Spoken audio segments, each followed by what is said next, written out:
Well, Cheers, boys. We're off. But, There we have it. Let me get a beer. I'm late to the party here.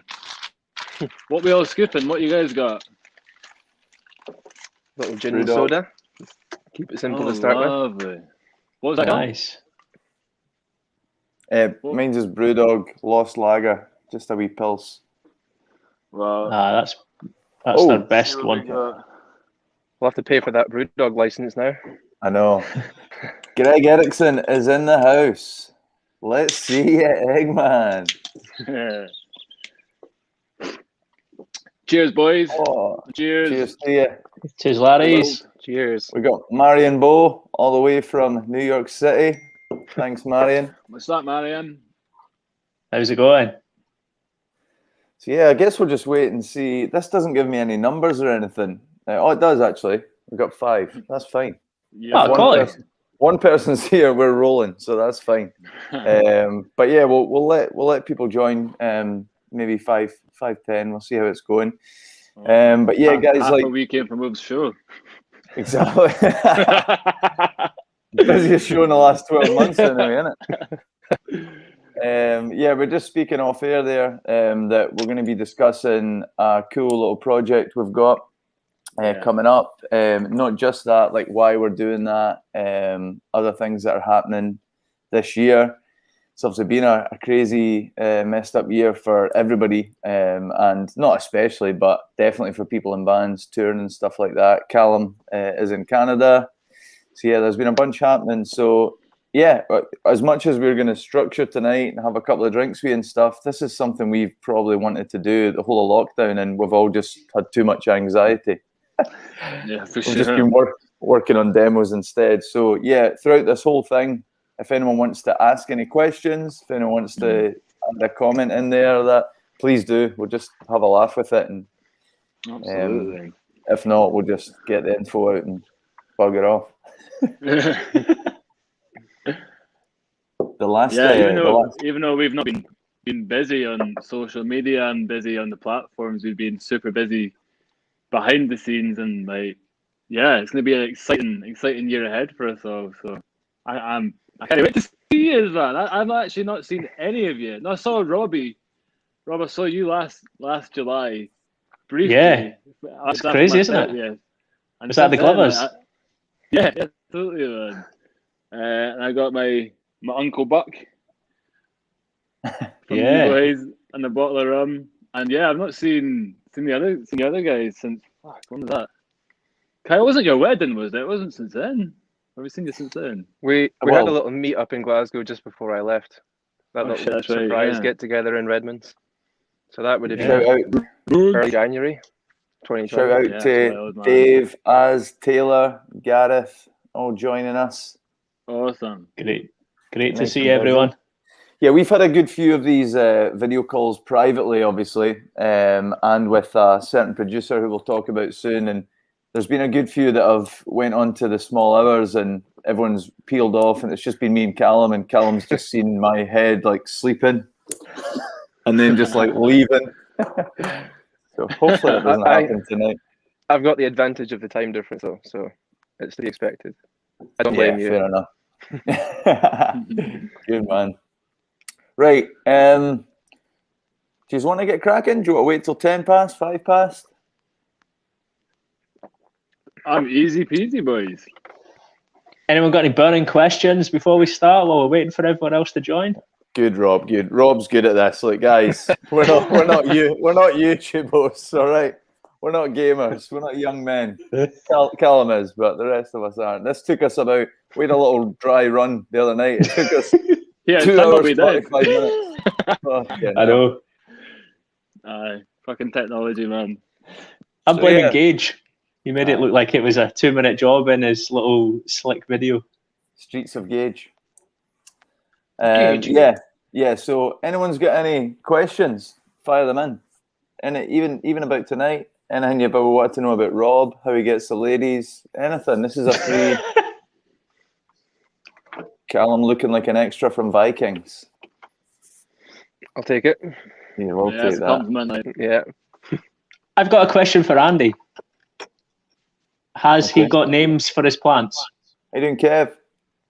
Do I have names for my plants? Oh, I've got names for my plants in the living room. I've got Martin. I've got Simon. And they're wee Theodore? fans. No, I don't have a Theodore yet.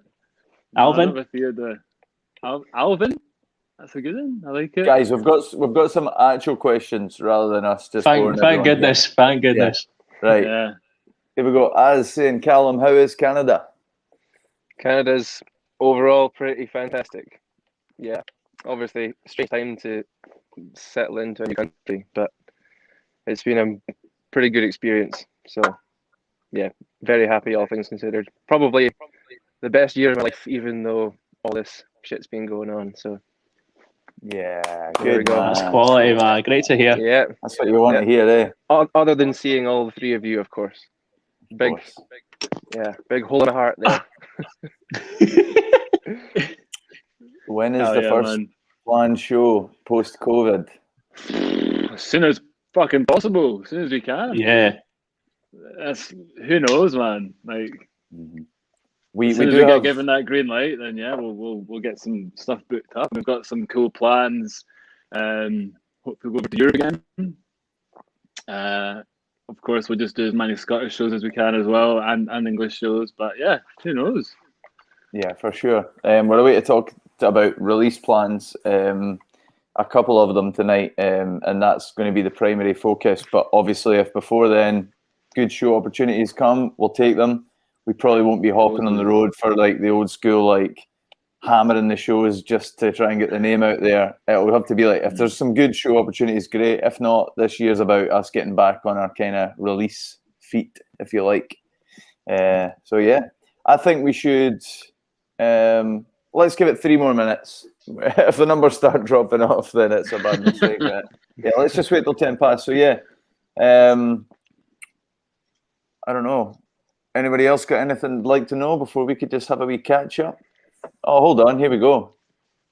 Kev Douglas, Andy Donaldson. Have you missed me as much as I miss you? Oh man, Kervert, you're breaking my heart, man. Of course, Kevy D. Yeah, we used to work together at SSC, man. He kept me sane there, so of course, Kev, I miss you loads, man. My brother. Question. This one, gas and electricity companies are available. Yeah. We've got one coming in here. Seems to be. Has somebody? Rob, have you written that yourself? Sorry, guys. Wow. Wow. Totally tasty. No, everyone will be noticing Rob looking super trim and handsome. He's been hammering the lockdown walks, ready for getting back in those denim jackets on stage, aren't you, bud? Too right. Need to get back to my 2014 look. For sure, right, man. Denim jackets and wife beaters. Yeah, Taylor, great roadieing skills, mate. We'll get back to it soon, 100%. Bud. Definitely, man. Sure. Right, I'm going to. I think we should just roll on here because. Let's have it. Let's go for it.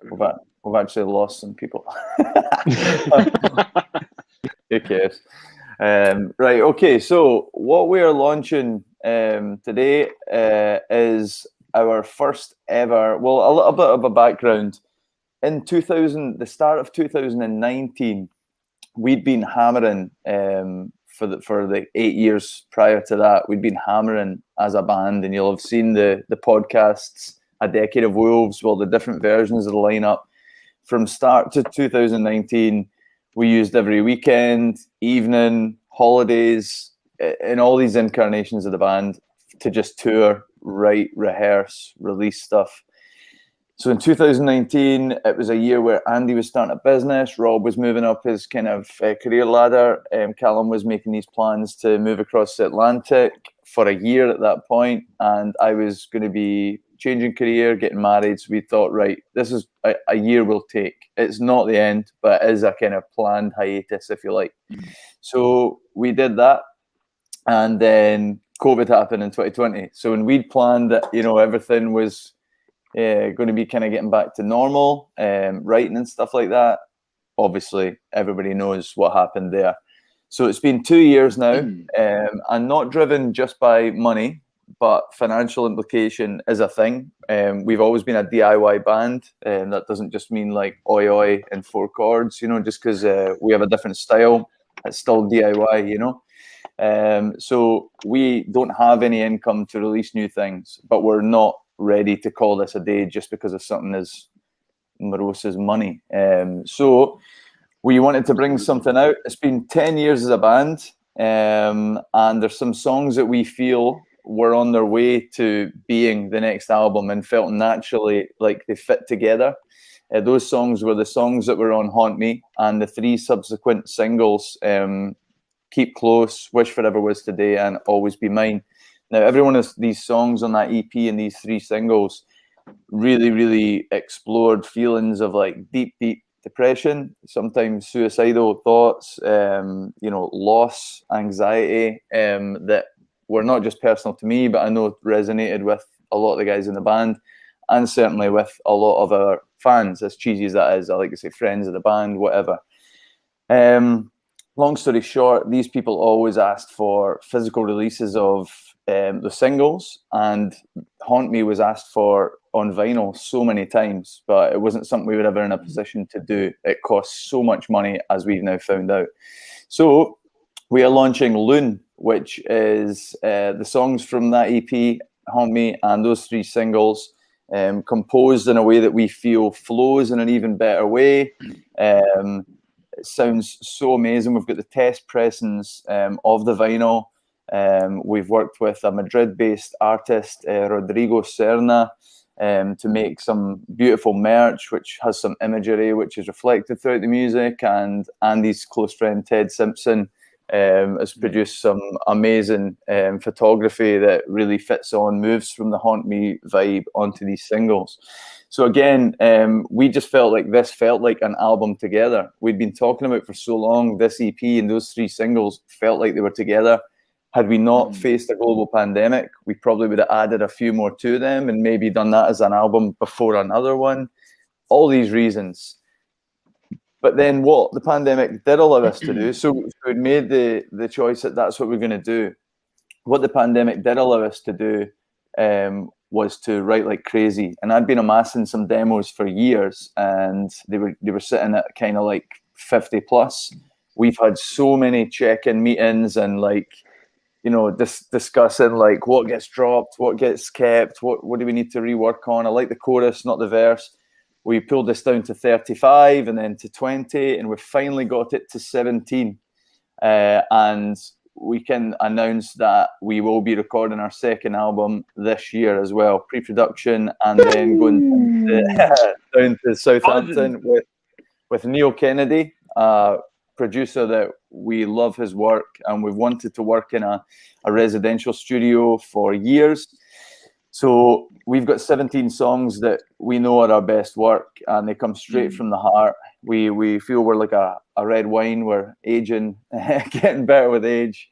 And yeah, we're ready to record that. But the kind of 2 sides to the pendulum is here. All those reasons we wanted to bring out the EP, people asking for it, we felt it belonged together.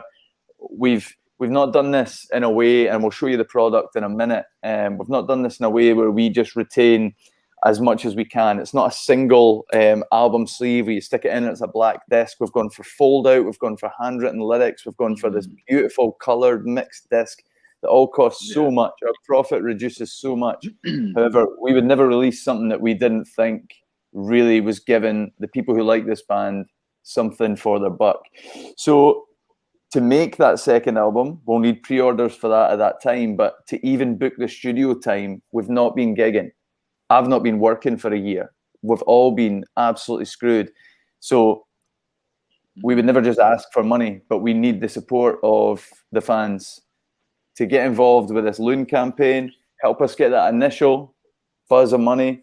We can then book the studio, and then we can get things out for pre-orders. We can have subscriptions and Patreon so let people see the recording process, hear demos, get in touch about things. All that will be for another call. Tonight's about Loon. So it's about this record release, and yeah, we're just super excited about it. So I've been chatting absolutely rakes. To give you the general gist, let's just go around the guys and get some feedback from you guys listening. What I want to do after that is we're going to listen through the songs. If you just wanted the initial message, that's cool. Thanks for tuning in. We're going to go through the songs, listen together, have a bit of talk about, even though some of them were years ago, talk about how they were written, etc., etc. So let's go around. Callum, just what you're feeling about all this, and then we'll move around and I'll share some people's comments as we go. Thanks for listening to me. Good job, Kyle. Thanks, it's man. always, I mean, this is especially exciting for me because I've not been involved in something that's become a physical release yet, which seems mad, even though I've been in the band for 2 years and you guys feel like brothers to me. We just haven't had that opportunity since I joined in. So I'm really looking forward to being able to just release something where I can hold on to it and know that I contributed. And all those other songs that are on there, they have such strong memories for me from us playing on tour. You know, playing the same songs every night for, over a week. They start to mean quite a lot, even though I wasn't involved in writing them. So, yeah, I mean, I got the test pressing through the post from Kyle a couple of weeks ago. He's been in that a couple of times, and I just can't wait to have a look at the artwork and the t-shirts and see. Piece, man. Yeah, it's been just months of chat and deliberating all these ideas and throwing things back and forth with each other, and we've finally come up with something I think we're all really proud of. And especially just being over here and not getting to see you and actually make all this happen in the same room together. It's going to be so rewarding to just hold that and feel like all these months really were worth it. Can I just jump in there? What we'll do is I'll maybe just quickly share. Some people are asking how they get it, so we'll go around everyone, but I'll pop that up in just 1 wee second. But Callum, I think that sounds everything you're there. I can't agree with enough. And I think we've always known we're not a band that has hundreds of thousands of fans, but what we do have is people who care a lot about it. And I always say, as soon as certainly I've written those lyrics and released that song, it's not mine anymore. Some of my favorite bands, I listen to the lyrics and relate it to my life, and I feel people really get that with our band. And I can't wait till everyone who orders this and wants this has got it in their hand, and I know that energy's in the universe, that we're listening to that at the same time. You know what I mean? Like, yeah, totally. That's pretty spiritual to me. I will also mention, I forgot to say this, we're only going to make 250 of these, and that's not actually like a tactic. There wasn't much difference really to start upping those numbers once you get to that. But we decided that we'd make something really special. It would be limited to 250 copies. And that's what we needed to get the kind of first chunk of recording paid for. So we just thought this was a really nice thing to do, and it jumps into that gap. So I'll share right now what the packages look like and how you can get them. And then we'll hear from Andy. So let me just get to the Big Cartel. So here we are. So yeah, you can get yours by going to, can you guys see that? She's a beauty. Yeah. Yep. So head to wecamefromwolves.bigcartel.com. If one of you guys isn't on your phone and can stick that on the Facebook page right now, that'd be great. But if not, no worries. I guess people on the live stream, you guys could link that in the comments as well. This is your first chance. We messaged mailing list subscribers last night to give them a kind of 24 hours heads up, just as we would any time. They're the people that have been following. So we have sold a few of these already, but as I said, 250. So when they're gone, they're gone. So we're offering you the vinyl here and the t-shirt for 35, or the vinyl on its own for 20, or the t-shirt on its own for 20. So yeah, wecamefromwolves.bigcartel.com.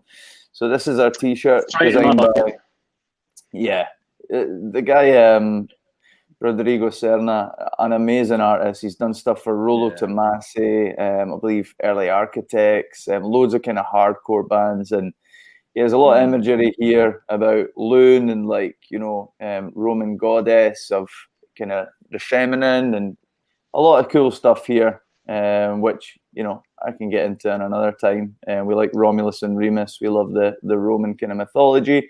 On the front, the detail is just the full moon with loon. So yeah, these are sick tees that again, so savage, man. Again, I work on Photoshop, and I could have knocked us something up for free, but we paid our own money to get some proper art created for that as well. And here's the vinyl. So here's the original photography from Ted Simpson. A marbled smoke effect on the vinyl, which is something we really wanted to have something awesome on the wax. And here's the lyrics for each of the 8 tracks as well. So we'll go back to the lovely boys. Is that back on you guys? I'm new to this. Yeah, all good, man. Cool. Okay, got it. Andy, got it in the bag, Kyle. Thanks, just about. So yeah, Andy, man, like this, man, absolutely buzzing. For me, this vinyl, this release is a compilation of every song that I've been a part of in terms of the writing process that's been released to date. So it's just a summary of my whole journey with Wolves, really. When I joined, a lot of you guys will know, but the band had just released their first album. So for the first wee while, it was me performing the previous songs that the band had written, and for the next few years after that was just kind of honing in on these new ones which are going to be released on the vinyl. And this is just super exciting to have every single one of those all together on a savage disc, with amazing artwork, amazing photography. Like I said, Ted Simpson's a good friend, and his photography is absolutely unreal. So it's a real privilege that he's allowed us to use some of his pieces for this. So yeah, man, I'm absolutely over the moon for it. And I don't have a vinyl player, so I need to get one so I can listen to this. Otherwise, yeah, like, I don't know. I need to get on that stuff, man. But yeah, I'm absolutely buzzing. This is a real special one. And before we do the next album, yeah, I just need to, I don't know, just get super stoked for this, and that's it, man. Awesome, man. I'm not sure if it's your mic, Andy. Is anyone else hearing a bit of feedback when Andy's going back and forward? No, mostly okay. I don't know. All good. I'll try to stay still just in case. Yeah, I'm on the wireless beast just now, man. I'll try to stay still and I won't get so excited and rock about. I don't know what it would be. You're a drummer, you can't help it. Exactly, man. Yeah. Can't shut this boy down. Too right. Okay, well, should we maybe listen to the first track from it, and then we can get some words from Rob? Yeah, let's have it. Cool, yeah, right. So what we're going to do, guys, is what format do you think would be better? We're totally off the cuff here, guys, and we hope you're joining us for a couple of beers. Let us know what you're drinking, or if you're not drinking, that's cool. If you're on the pineapple juice, let us know. What format do you think would be a little bit better? Do you think we should talk about the first song first, or listen and then talk? We can get a bit an intro, I think. Okay, cool. Right, so the first track on Loon is This Never Gets Easy. Yeah, so this song, I remember we demoed it and had it called The Golden Ratio. We always have a kind of working title for our songs, and it was called The Golden Ratio because this song just like, we played all these like little bits and they all just like slotted together like a jigsaw. We're like, oh, what should we do for the chorus? This? Yeah, that's actually perfect. And what about the melody for this? Yeah, that works perfectly. It was just like, that's really easy. Writing songs is easy. Not often. Got it in the bag. We've got an angry. It's still fun for me to hear this stuff. I've been playing these songs for 2 years and haven't heard some of these stories. So, I mean, this was the song. We were out at your dad's house, actually, weren't we, Andy? But we were actually in the house rather than our practice spaces, was in a bothy just outside. And bottom living room.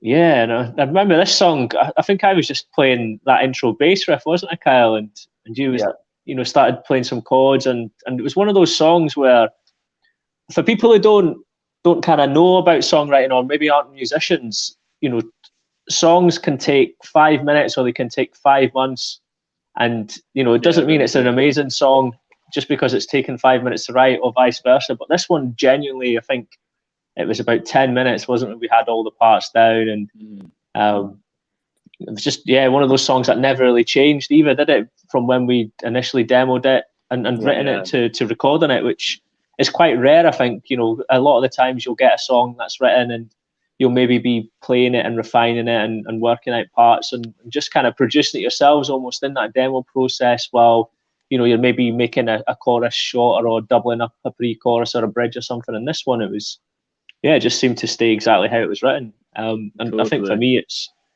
can't obviously give any sneak peeks away from the album, but at the point until we started writing these new songs, it's definitely my favourite We Came From Woe song I think that we've ever done. And I think I can't agree with you more there. Like, it's definitely the favourite one I've ever been a part of. Like you said there, Laura, about like when we've gone into pre-production with Bruce Rinto, that is the one song which has been like, that sound like yeah. Perfect. Yeah, it's just for sure. Absolute belter, isn't it? It's the song is about some of this might always in our lyrics be clear from the lyrics, but just in case anyone doesn't know, this song's about most of them are about mental health issues and that, which now is a very quite rightly very easy thing to say, but back even a few years ago definitely wasn't, and writing was only catharsis. I would have to be brave enough to like say what I really feel, so you'd sing all this, scream all this with such emotion, and people are like, how are you feeling? Oh yeah, great, man. So read those lyrics though. But this one's all about being not too hard on yourself and being like, mistakes and issues and problems, stuff, they're all part of the journey.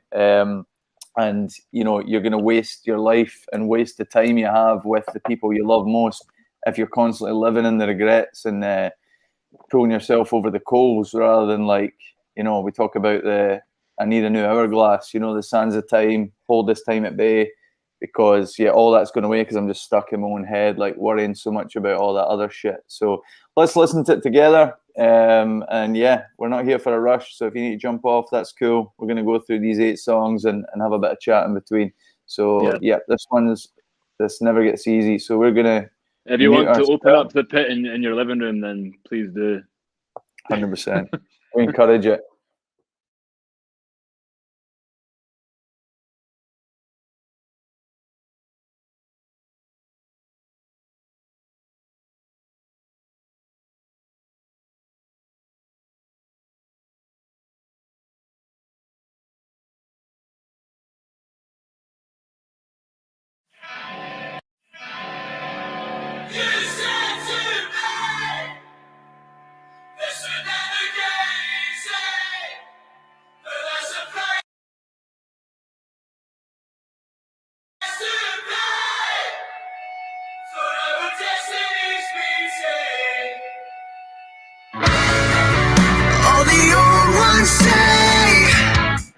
Things have never been easy. We have a life to make, but we get to do it freely.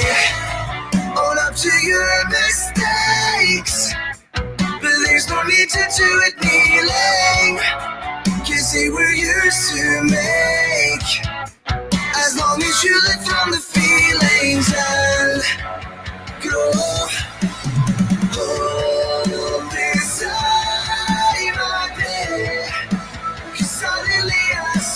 Sun's escaping me. This thought I came to waste, so I wanna make sure you spend your days with me. You said to me, this will never get easy. But that's a price to pay for moments, even if they take. You said to me, this will never get easy. But that's a price to pay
this would never get easy, but that's the price you pay for our destinies meeting.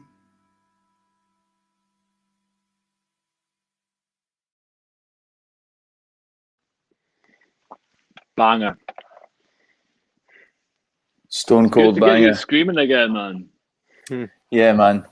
I've been So doing more good. screaming than singing. Love it. Absolutely fucking love it, man.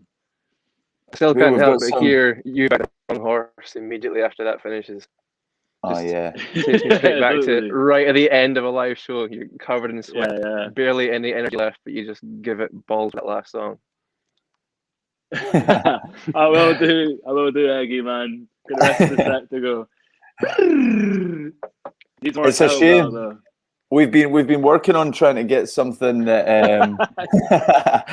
that would let us kind of be rocking out, and you can like, I guess, see us while we're listening to it, but we just can't get the audio correct, unfortunately. So yeah. You Bet the Wrong Horse was always a fun one after that, and then me up on Andy's drum, like praying that this wouldn't be the one time I would fall through it, but we got Fucking me too, man. we got through it. Okay, Rob, how are you feeling about this release, and how have you felt over the last year? And obviously, us not being able to do the things that have defined us all for so many years, you know? You're on mute, mate. Yes. It was going to happen to someone. Yeah, totally. Still on mute. Great Great insight. here. Oh, brilliant. He's gone. That's the end of Rob. Well, guys, so Rob's left the band. That's the other thing of it tonight. I guess he really doesn't like that That's song. what this video is all about. Yeah. Yeah. So again, you can grab the Big Cartel link I've put in the comments there. We've got Rob back, everyone. Here he is. Hey, welcome to the stage. It completely froze for me, and I couldn't take myself off mute, which is excellent. So yes, if that happens again, blame Bobsy's dodgy Wi-Fi. I think for me, just following on from what the guys have said, I mean, talking about the kind of release, first of all, you know, this is the first vinyl that we've ever done as a band. You know, it'll be the first vinyl that I've ever been a part of in, you know, kind of my whole music career. So excited for this. You know, it's one of the things we did talk about, you know, doing in the past, but you know, when we started looking into the cost of it, it was just crazy. So hats off to, you know, bands who do that. And I think one of the things that we'd spoken about in the past, Kyle, was we wanted to make it right. We didn't want to just, you know, put a vinyl out and it was just a basic, no frills, you know, cheap version that we'd still, you know, have to charge people sort of £15-20 to break even with. You know, we wanted to do it properly, and you know, even just the mock-ups that we see on Big Cartel now, it kind of gives you a flavour, you know, of how good this is going to be. And you know, when we all get the actual physical finished version in our hands, I think, you know, everyone's going to be blown away.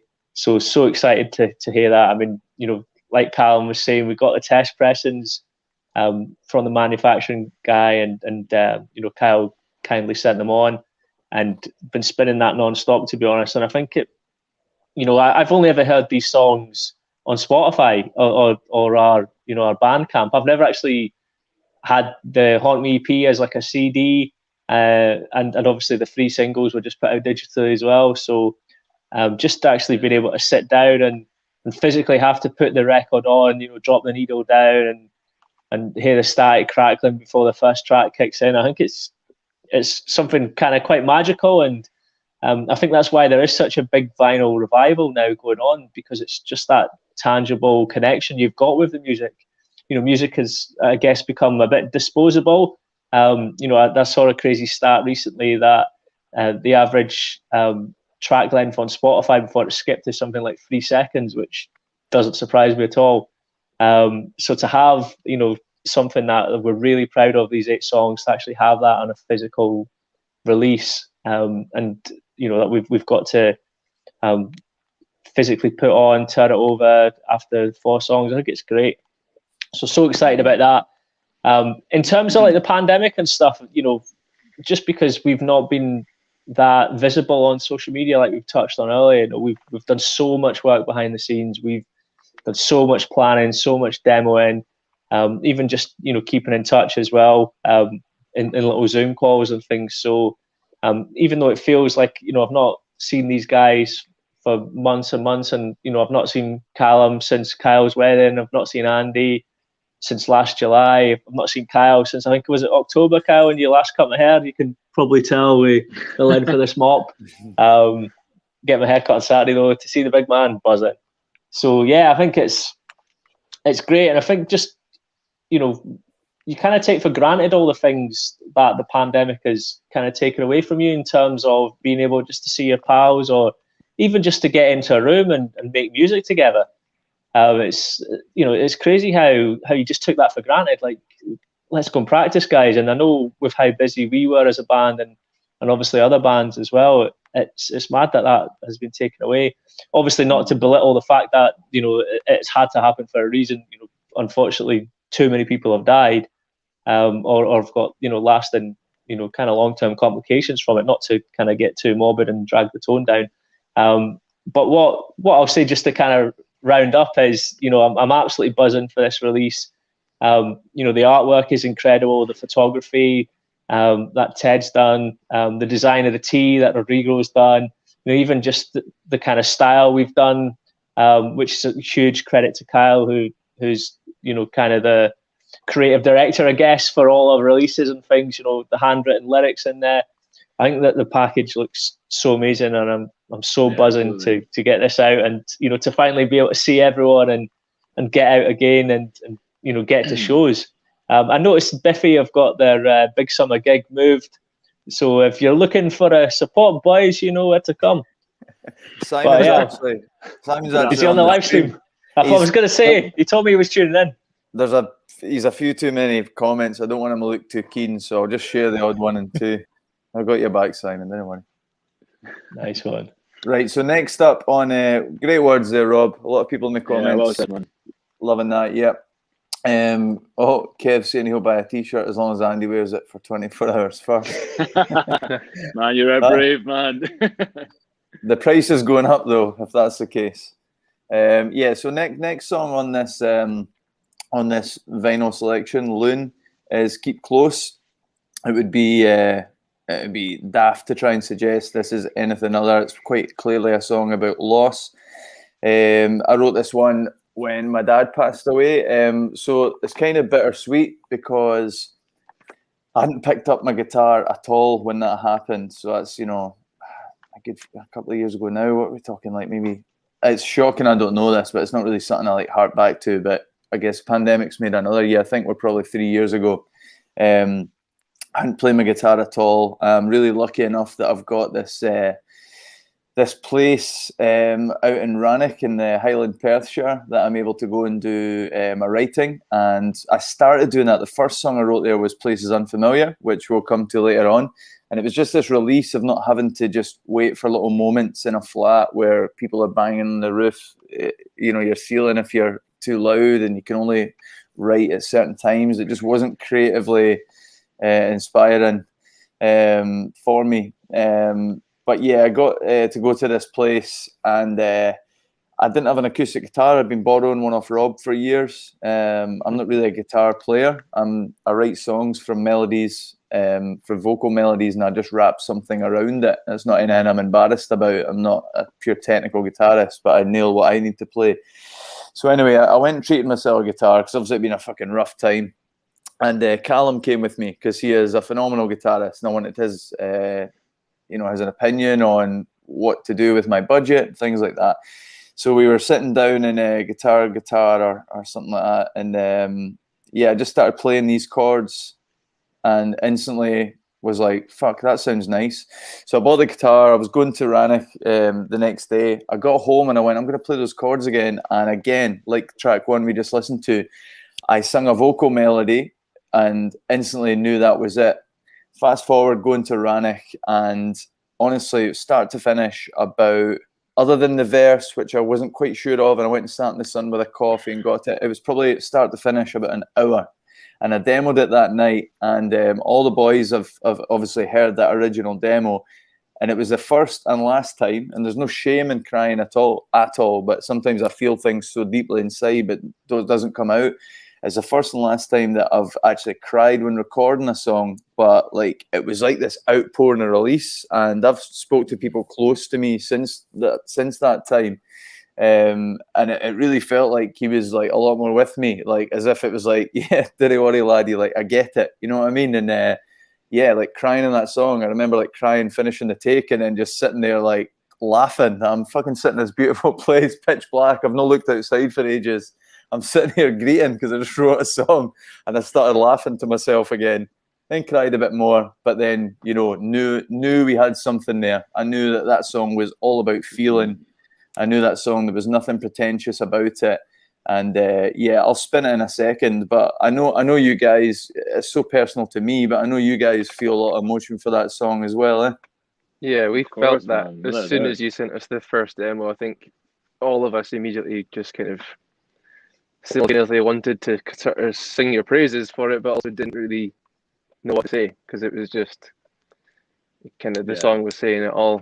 But I think I've spoken before, like on our podcast thing, about when we went on tour. That was when my granddad had died, so I kind of, you know, that song meant a lot to me as well, because it was like processing real grief happening in real time.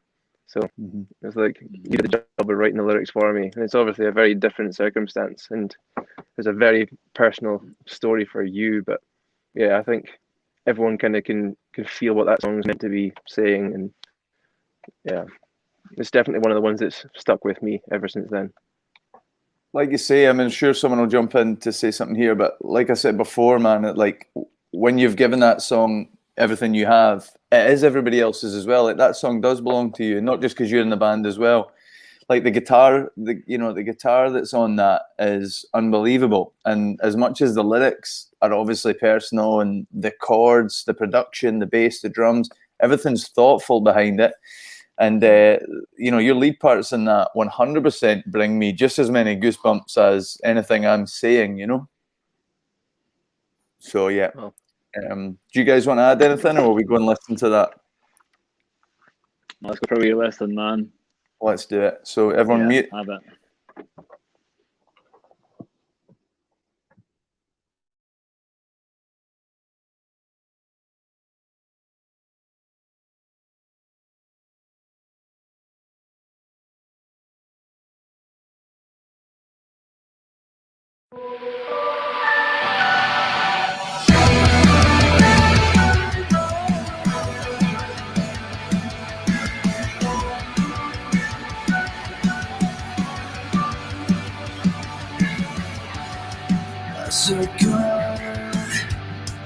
A psycho,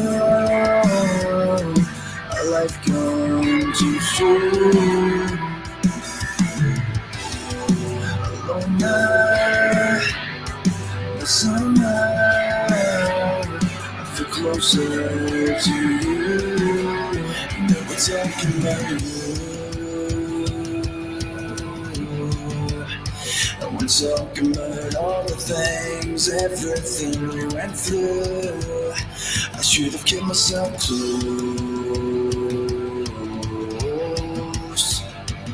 because so close we were is all I can think of. Yeah, we're talking about you,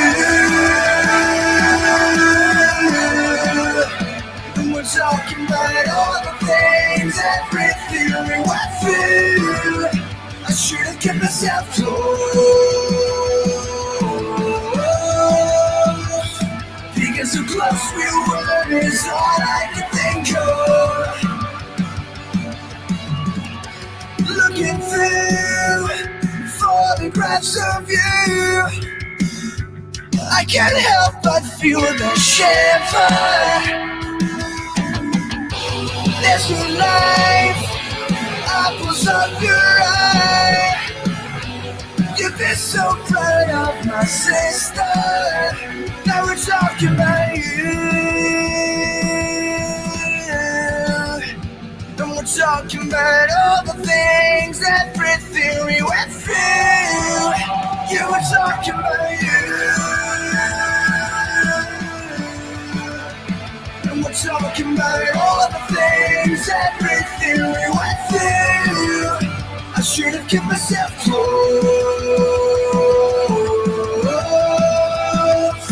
because the close we were is all I can think of.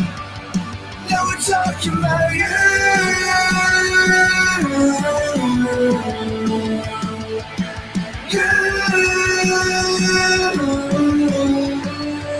I should have kept myself close, because so close we were is all I can think of. Now we're talking about you.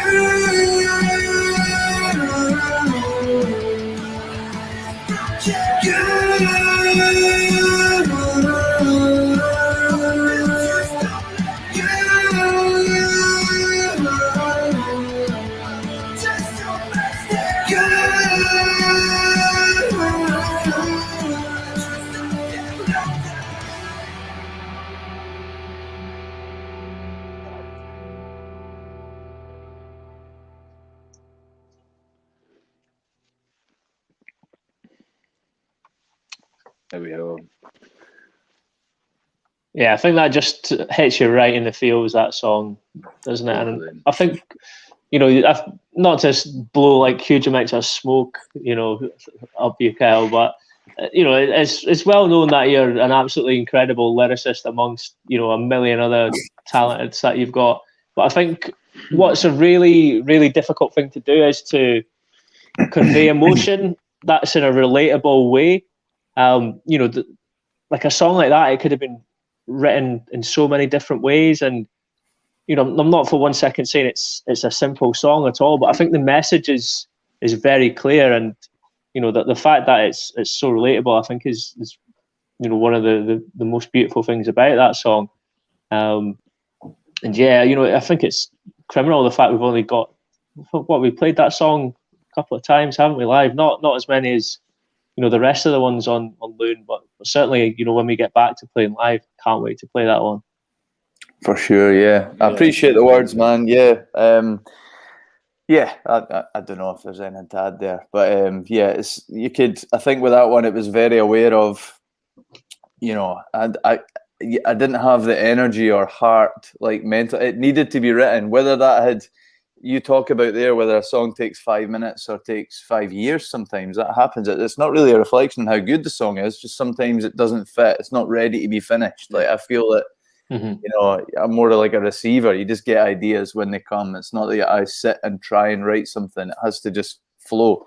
So yeah, with that one, I think whether it was going to be Wolves or not, whether I even enjoyed the song after it was done, it just needed to like pass through me, for want of a better word. So when it was simple in its structure, whereas sometimes I might have gone and tried to redraft it, there was no like energy to make that any less than just authentic as it could be, like basically. Yeah, I think when we heard that, it's like, take it down, Andy, on you go. I was gonna say, I think when we all heard that, the first demo that you recorded, it was just so real and so honest. And I think when we made like the decision as a band to then take that song forward as a full band as opposed to just being a solo song by you, Kyle, there was a little bit of me which is like, fuck, right, we really want to do our own parts justice to give this song everything that it is. Yeah, totally. And like, there's a lot of songs where, I don't know, we can fanny around playing so many different parts for it, which is, we'll take it to pre-promo, eventually work it out. But there was a lot in this song where I worked, and we all worked behind the scenes, make sure that this song, whatever our parts were, was going to give this song what it needed to make it super special.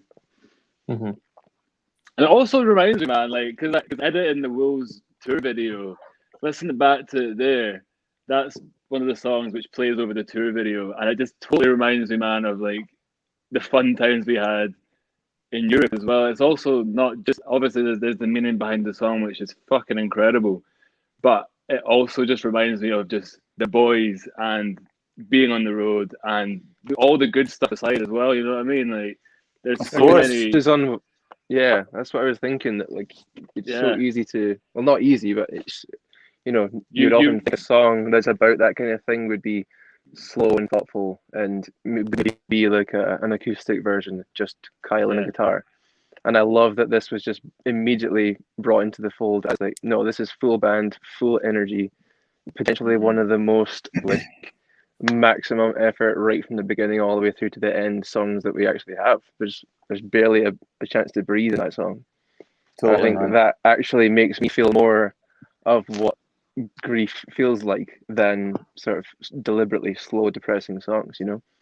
And anybody like tuning in, you know, or met my dad or whatever, like, not to make this all about that, man. Like, I'll speak at length about him and honor him in loads of ways, but tonight's not just about that. But yeah, that's him. It was a sad moment, but I didn't want that song to only bring me sadness. Like, yeah, I get absolute feels in a sad way listening to that, but I also think, like, fuck, to write something like that in as honest and powerful a way as you can, like, that's just a reflection on how much you love that person, and that's a great thing. And seeing those two videos and thinking about where we've played that on the same stage as the Deftones the night before in Prague and stuff like that, it's totally. Like, you'd be like, fucking well in there, laddie. You know what I mean? Like, you know. So it is all good. You know, it's not good, but life moves on, and you've got to look at the love behind it all, not just the pain, you know? Yeah. 100%. So again, if anyone has just joined in, I'm not really sure who the kind of viewers and stuff are. I'll quickly flick again to the Big Cartel link up. So you can grab, as I said, only 250 copies of this have been made. So you can grab the bundle with the t-shirt, or just the vinyl on its own, or just the t-shirt on its own if you don't have a vinyl player, or you don't collect vinyl, or whatever. If you still want to support it, the t-shirt would be absolutely awesome. It's important to say as well, this is a pre-order, and that's because of the time this has taken because of COVID. We actually had this ready about 2 months ago. I wanted to launch it, but there's been such a backlog for these guys in this small factory and we wanted to use someone that was really reputable with loads of people in the band community that we knew. You know, they didn't want, we didn't want to gamble somewhere cheaper and then not get what we've designed this product to be. They just had a really, really big backlog and told us it would be 7th of July. So we've actually been sitting on this for a good few months. It'll be about 2 months from ordering time, but you know, hopefully we get these shifted, because as soon as these are shifted, we can pay Neil Kennedy and we can book pre-production and the album. Not at all that Neil's like, you know, holding us to ransom or anything like that, but you know, in these uncertain times, we're not going to be able to book anything until we've got some cash money, quite understandably. So we hope this all goes well. I've got Kyle, is that a golf fleece? This is literally just a long sleeve t-shirt, man. Finished up a cheeky 18 hole. Oh, guys, we've got an absolute VIP in the mix. Richard Puka. Yes, Pop's in the house. How you doing, Rich? How's it going, Rich? I can't help but read that comment in your accent in my head. Fucking hell. Brilliant. It's okay. Rob gets to do that in English. Yeah, Rob's allowed to. Anyone, we'll try and introduce everybody that we speak about. So Rich used to be the landlord of an awesome bar, kind of social club down in Balcombe in Sussex. And it was an amazing place. And we went there on tour. It wasn't our usual touring route. It wasn't like a main kind of venue where bands played. But, you know, we had one date to fill a few years ago and I put it up. And he was like, you know, I'm a rocker. I've just moved to a sleepy part of England. And we then had it like first date in every subsequent tour, all the way down to Europe, all the way through England. We'd always stop in here because he looked after us so well. The people there were so hospitable. So here's to you, Rich. Absolute legend. And we really hope we see you again on our way. Also, that on the last European tour, am I right in saying, Callum, was that your first gig with the band? Was that Balcombe? first ever show with the band. Yeah, that's right. Oh, yeah, wow. your debut, man. And, yeah, so yeah, what a place to have Rich, it, man. Yeah, it was a good place. Very, very good vibe. Really Yeah, comfy stage with some enthusiastic people in the crowd. It was just the perfect Totally. chance to sort of let loose. We actually supported the Blockheads is there as well. Hit Yeah. me with your rhythm stick. Hit me. Brilliant. yeah, that was a classic. That was the drive down just after Beast from the East, so there was so much snow all over the UK, and it was like it was It was touch in the and middle go, of man, it. whether we're even going to make it down or not. So we had a pretty damn hefty day, a big brutal drive. We weren't quite sure we were going to make it or not, but we did. It was a long day in the van with the boys, just doing van karaoke and stuff and fannying around. And I remember when we got there, we normally try to limit ourselves for like pre-show beers, just so we can stay tight as a band. And I'm pretty sure I had like 2 pints or something, but because we've been driving all day, it went straight to my head. And I think we played the full set in like 20 minutes or something. Just it was so fast. Yeah, coming off stage, And our encore was a song we'd already played. Yeah, love that. Absolutely it was. Yeah. I like to pretend that was because it was just so well requested, but you'd just joined the band and we'd only had like 10 songs we could play together. Yeah, we'd had one more practice. song. You've played one practice before. for about 6 hours. Brilliant. Right. Next up is Haunt Me. Anybody want to give Haunt Me a little intro? I can talk about what it's about, but anyone want to take a wee lead here? Rob, you're looking? Yeah, I'll take a wee. So, Haunt Me, what is beautiful about this song is it's literally 4 chords all the way through, and you would not think it. As well as being an amazing song. I can't even remember how we wrote this one, to be honest, so I don't know why I was putting my hand up there. I'll go. Yeah, somebody bail me out. Okay, I'll jump in. Actually, the 4 chord thing, I play guitar, and like I said before, I'm not like any sort of like trained guitarist. Like I just self-taught. So I play in this song. I play the same 4 chords, but in 3 different versions. So like verse, pre-chorus, and chorus is like the variation of a bar chord for 4 chords. Then like a filled out bar chord, so little accents. For 4 chords, and then like I don't even know what this chord's called, but when I'm hitting the bass note and the highest note and then letting the 2 open, I guess just an open chord, but again the same 4 chords, so just as a slight different like air to it on each section of the song. But it was quite recently we were like, that's the same fucking thing again and again and again. But this song, that's how we write though. We all talk to each other just in feel rather than any sort of technicalities. That's correct. Absolutely correct. Yeah. Like, oh no, that doesn't feel right. We need to have more of this. Yeah. More color, more green. But this one was inspired by some, I won't talk about that person because it's personal things, but somebody else's kind of losses and stuff like that. And again, writing for somebody else's point of view, now looking back, I've had some losses and I associate it with myself. So I'm doing what I say other people do with my songs, or I do with other people's songs, but I listen to this now and it feels about me. It actually wasn't about me when I wrote the lyrics. It's about somebody else's loss and pain. There's also some imagery there from Twin Peaks. I absolutely love David Lynch's imagery and really weird direction style, and look behind the curtain, tell me what is real again, or tell me what you see is there, and the falling and all this kind of stuff. The imagery behind it is that kind of other world, like other plane, like what is reality? When you lose someone, are they still there? Like it's all this kind of stuff, like ghosts or spirits, or is that just they've moved plane? I know that sounds a little geeky. It makes sense in my head. And yeah, obviously the video for this is one that really means a lot to me. It's my nephew Arlo. He's got the long hair in the video, and his best friend Finn. They did great, and my friend John McGlenihan, we went out to Burnt Island where they live and filmed that throughout the day, and it was a brilliant experience, a beautiful experience. And you know, I had this idea for the video that it was going to be that. I don't want to. I mean, by this time we probably can give away the cliffhanger. It's probably not got that many views, but I would urge you to go and check that out. That's on our YouTube page. I'll put that in the comments just now.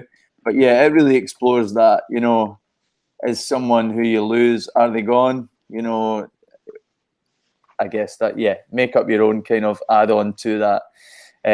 But yeah, let's just listen to the song. I realize I'm rabbiting on there, but without giving about specifics about somebody else, I can't really say the exact thing. So let's mute and listen to Haunt Me. It's a heartfelt track.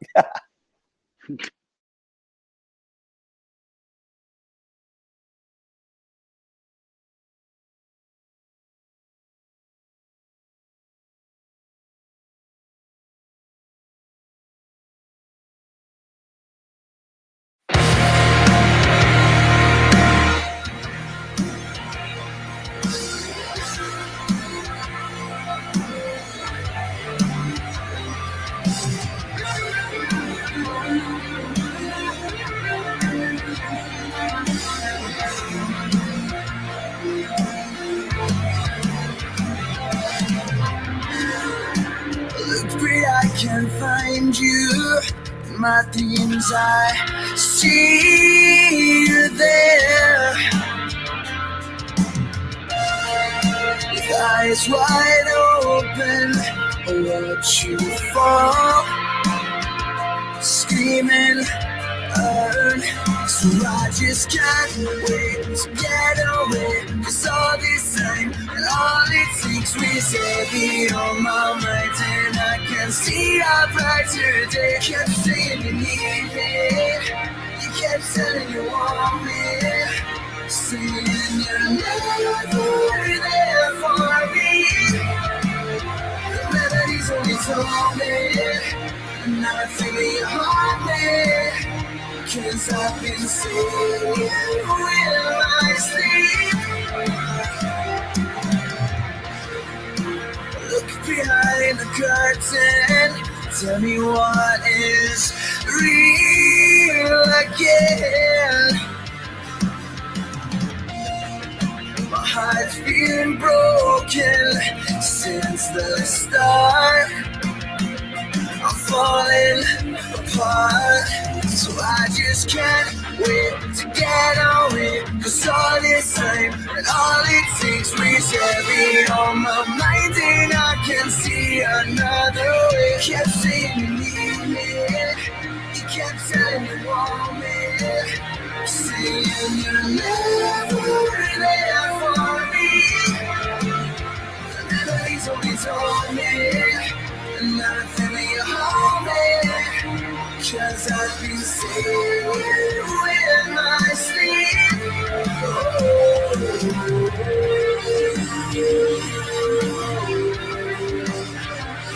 You hold me. The memories only told me, and now I need you to hold me. So will you hold me endlessly?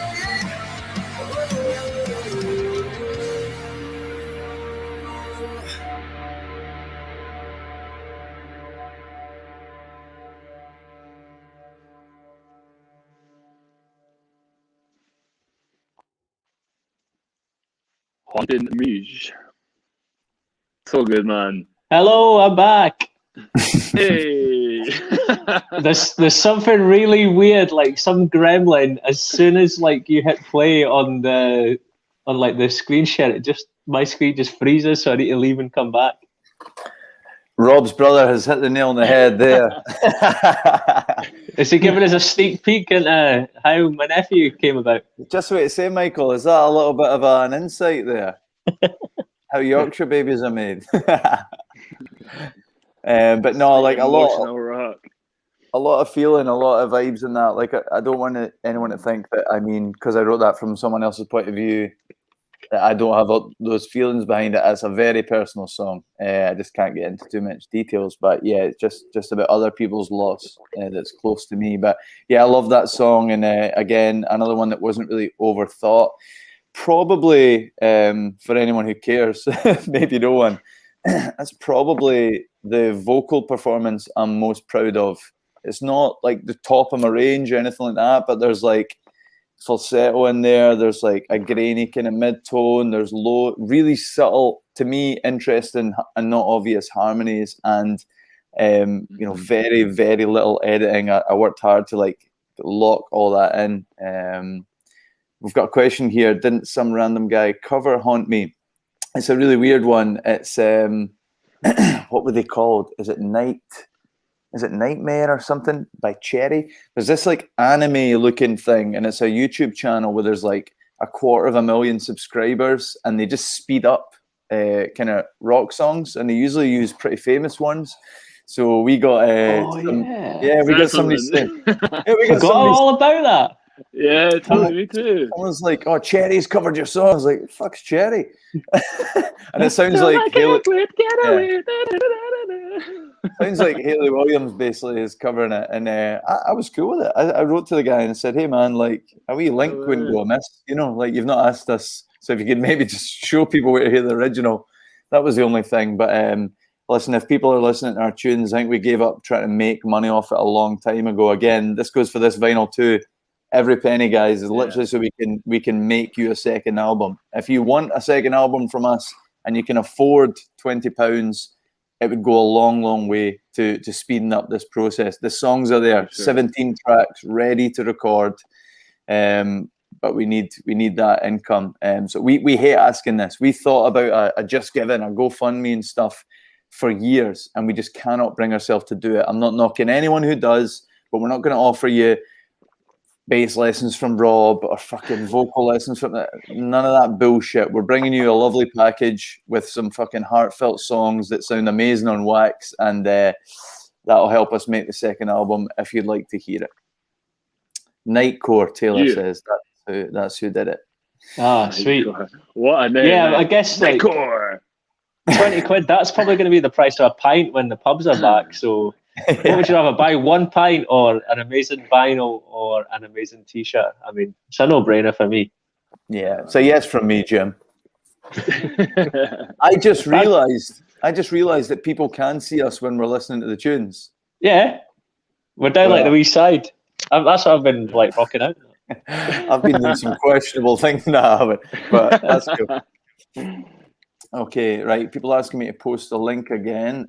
Guys, tell me, does this show up okay in the comments, like as a clickable link? If not, then we can maybe get someone to go and do that. I'll pop that in the comments. Let me know, guys. Like, there's no like backstage magic here. We're just using a thing here called StreamYard, and we're getting a different view to you guys. There's like, I can see the comments. I'm putting them on the stream, but we're not on Facebook. Facebook Live doesn't let us do more than one person. So, yeah, let me know if you can click that. I don't know if you can. Yeah, perfect. Thanks, Mark. Thanks, Marion. Cheers, Taylor. Brilliant. Okay, so the next one is Always Be Mine. Now, in terms of song meaning, this one's a straight-up love song for my wife. But in terms of, yeah, you guys don't need personal details about that. It's just no, it is just a love tune. But yeah, in terms of riffs and creating this song and stuff, I think it's one of my we've gone from Haunt Me being my favorite vocal performance. This is, when people ask me like, what's your favorite guitar track to play? Always Be Mine. The chords are something I thought, are they too simplistic because they go like all the way down and all the way up? But it just fucking is a groove. And playing this live, especially when I don't have to sing. See, when we're in practice, I don't care. You could give me like Sold Out Tea in the Park or Practice and don't need to sing, and I would pick Practice because I love rocking out to this, gain on full. But Callum, me and you spent a lot of time getting this one right, didn't we? Because there's not really part for crazy leads. It had to be like a kind of dual thing. Yeah, that was tough. I was trying to be all fancy and think of ways to kind of spook it up with some delay or something, but it just wasn't working. So We didn't were until we got into the studio. Yeah, we're sitting here playing Red Dead Redemption, and then every 2 minutes, like going and trying to get like some ideas and stuff like that, isn't it? Yeah, that was a good time.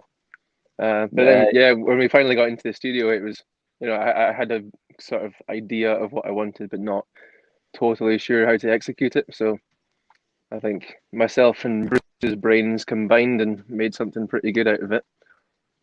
Big time. But then there was also that big triumphant moment with turning the riff into just a single string. Mm-hmm. And I think that really beefed it up. So and I'm also pretty proud of that riff in my own little way. Fucking right, man. Okay, I mean, man. something I've never seen. Lunky.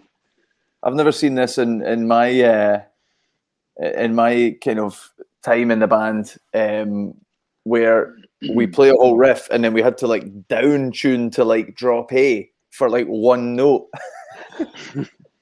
It was mad, like the whole riff, and we're like, oh, it doesn't go low enough, this one note, to be like the harmony. And we went, oh, we'll do the high version. We went, nah, it doesn't sound mean enough. So we had to like pure down tune, and Callum just figures out a way with pedals live. So yeah. Oh yeah. Yeah. So here we go. Let's listen to it. And any of you guys got anything to add to Always Be Mine other than a straight up rocking tune? Yeah, man, I just have full sympathy for my cymbals on this song. And I'm a hard hitter anyway, but this is one song I just go balls to the wall at. So yeah, R.I.P. Zogins. Yeah. This is the one you need the napkins on them for sure, don't you? Honeybee, man. Right, let's do it. Let's listen. Oh, I need to mute myself. Here we go. I may end up freezing again, but I will come back like Arnold Schwarzenegger.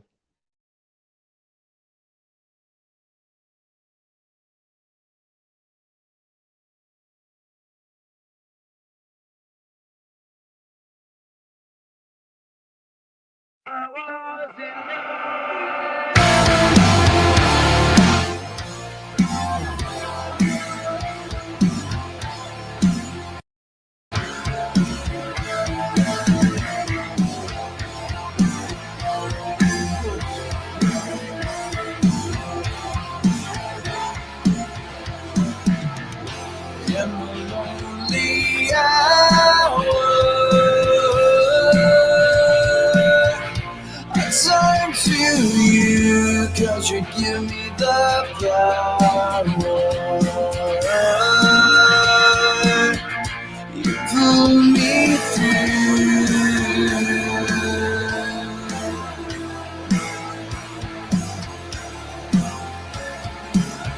It's you.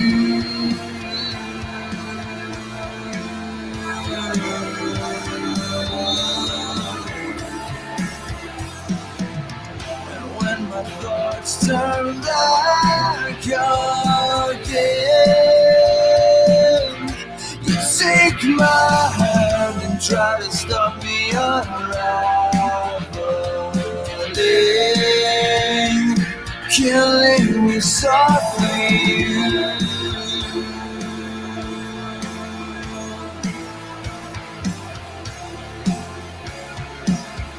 It's you.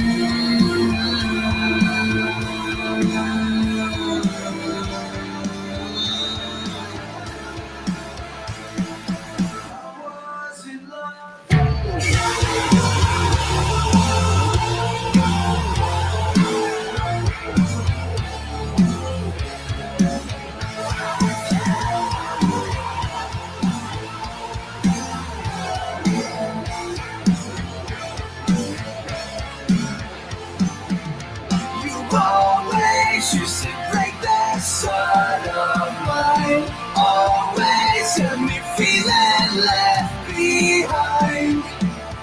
But you'll always, yeah, you'll always, yeah, you'll always be mine. You always used to break that side of mine. Always had me feeling left behind. But you'll always, yeah, you'll always, yeah, you'll always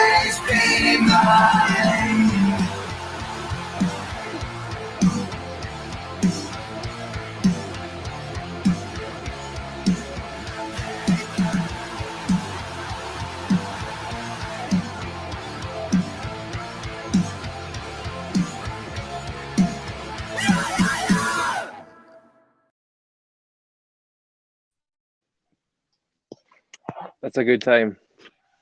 That is a groovy mo. Yeah, that's an absolute belter. Right, we're getting into the business end. I was gonna say just when that kicks in after or just before the middle eight with the big when you do your big screen file. Always reminds me again every time I listen to the song of like I play that tour video in my head and it's you booting the head off a snowman in Prague outside Milan's flat that probably some poor wee kid spent all day making.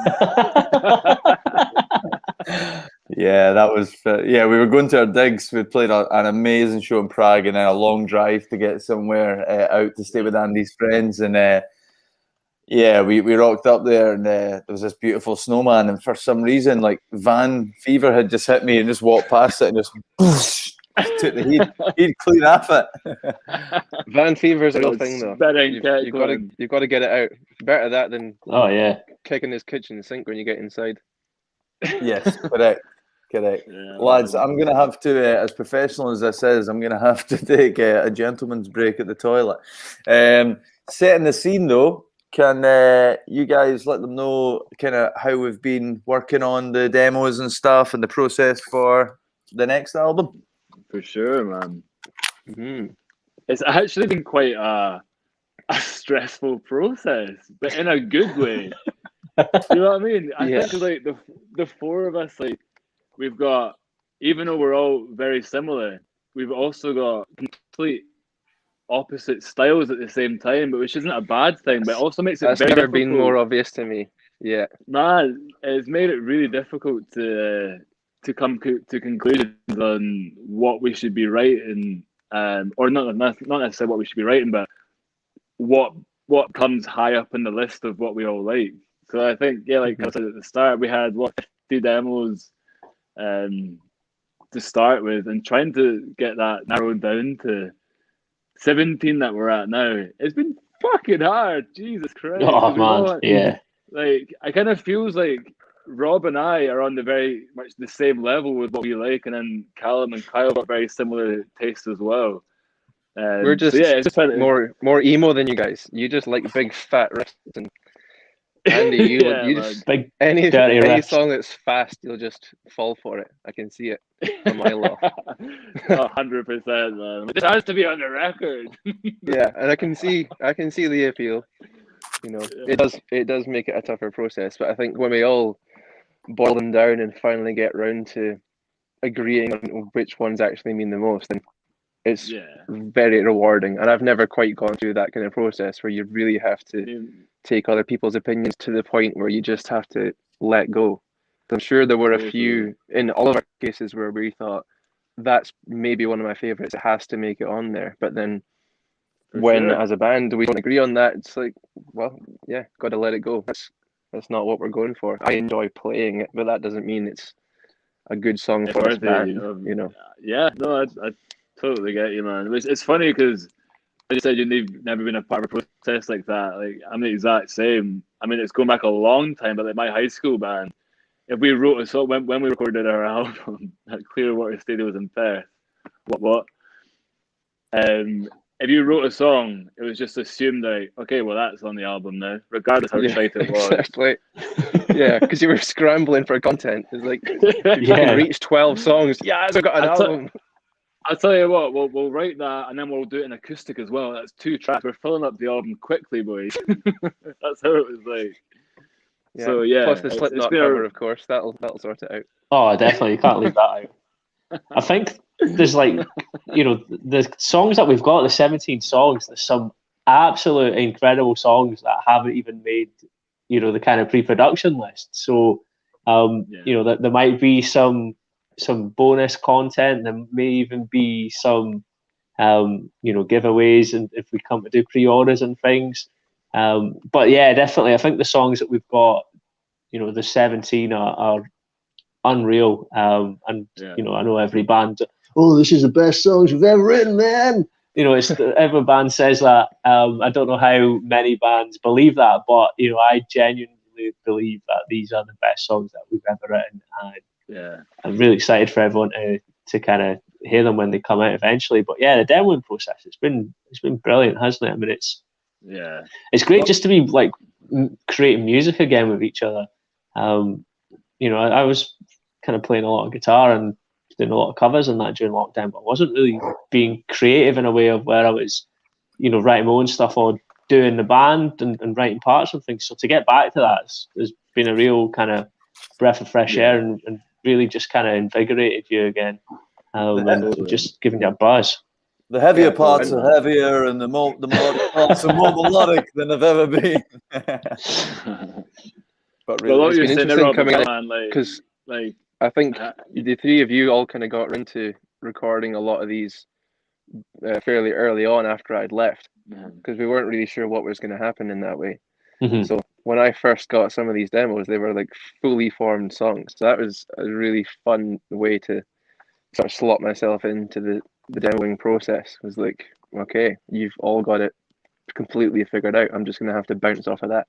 But then some of the other songs are absolute bare bones, almost nothing to them. So there's been so much variety, so many different ways to kind of dig ourselves into it. Yeah, totally, man. 100%. Being quite lucky in a way is actually that we've all got stuff at home that allows us to at least roughly record demos. Like I've got an electric drum kit which I'm lucky enough I can just plug into GarageBand, which isn't the best recording equipment, but it does the trick. And that you guys have all got, I don't know what you call them. What are they called? Interfaces? Is that a thing? Yeah. Is that the word? Yeah. Techland here. Magic boxes. Yeah, exactly. Magic sound boxes. But it allows us to actually spend a lot of time, even though we can't be up in person, to get in the practice room and use it together. It gives us at least that freedom to do it at home and then send the tracks to each other, give our feedback, and then work on those and strip them back again. And then so we'll be very, very ready to step foot into a studio or even into a practice room, because we're going to be in a much better position to know what we're going to be playing. And that's also like what you were saying before, Rob, that even though we've narrowed 50 demos down to 17, and even though some of these other demos aren't going to be in that 17, doesn't mean that we're not going to play them as a band in the future, because we've not jammed them properly as a full band yet, so we don't know what the full potential of those songs are yet. So we've not explored that. So there's still a lot of time there to explore that and make them fucking incredible. 100%. That's just the starting process. We put everything through like a filter, and it goes through the filter so many times. The next process is us. We've now got finally those selection of songs, and a lovely comment from Hannah there, Rob. When did Rob start looking like Matthew McConaughey? Hey, we'll take it. We will take that. Brilliant. He's looking fantastic. We're now at the point where we can start really honing in and like just rewriting and re-demoing things for the sake of it, to see if one little thing changes for the better. And part of that is going to be going to the cabin at Loch Fyne, the cottage at Loch Fyne, where we pre-produced the first album, and bringing Neil from Southampton all the way up to be part of that. Like we've discussed doing this. This is what's going to be happening. So we're taking this album so seriously, to have fun as well, but to get his mind involved in it, to spend a week doing that before we even entertain going down to record proper. So yeah, I mean, we don't need to be telling you guys how much we care about this. You know that. Next song here is Wish Forever Was Today. And this song is all about, I mean, the next 4 songs kind of really about this, like when your mental health is in a really bad spot. This one's probably one of the most kind of brutal in terms of lyrics I've ever written, being honest with how I felt at those times. But also, I felt it had a really poignant lyric, and we released this one through COVID, but we'd recorded it months before. But this one has a lyric, a chant. I know the struggles you face because I've felt the pain. So brothers and sisters, don't fade into the dark. We'll carry each other through the rain. And I really felt that was really poignant through COVID, and we were going to sit in it a bit longer. And I thought, we need to get this out here, guys, just for our little part of saying we feel it too. Like, we'll get through this. Like, you know, don't be making like permanent solutions to a temporary problem, because this is the toughest shit that any of us have faced in our life, other than like personal tragedy. You know, in terms of mental health, not being able to see the people you love, not being able to do the things you're passionate about. It's been fucking brutal. And we were so lucky to have friends of the band from all over the world donate their voice to a little section on this song. So I believe, if you're still on the call, Marion from New York, you were on there. We had friends in Paris, in Prague, in Aberdeen, in Holland, in London, in Spain, all donate their voice to this, and many other places. And that was something, you know, we just wanted to do to make people feel more of a part of it. And we want to make people feel more a part of what we do in every way. So we'd always want to learn and listen to that. So you guys can give me your feedback anytime on what you'd like us to do as a band, or what we could do to make you feel more part of it, because we're not going to be famous. This is not the kind of band we are. We want to make real connections.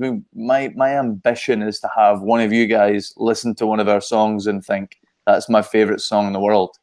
That shit lives forever, you know? So anything we can do to make that a stronger connection, we want to. So yeah, this song's about being totally honest. We're feeling like absolute shit, but knowing that you can't be doing anything drastic, because you know, we'll get through it, and there's a lot of people that feel the same way.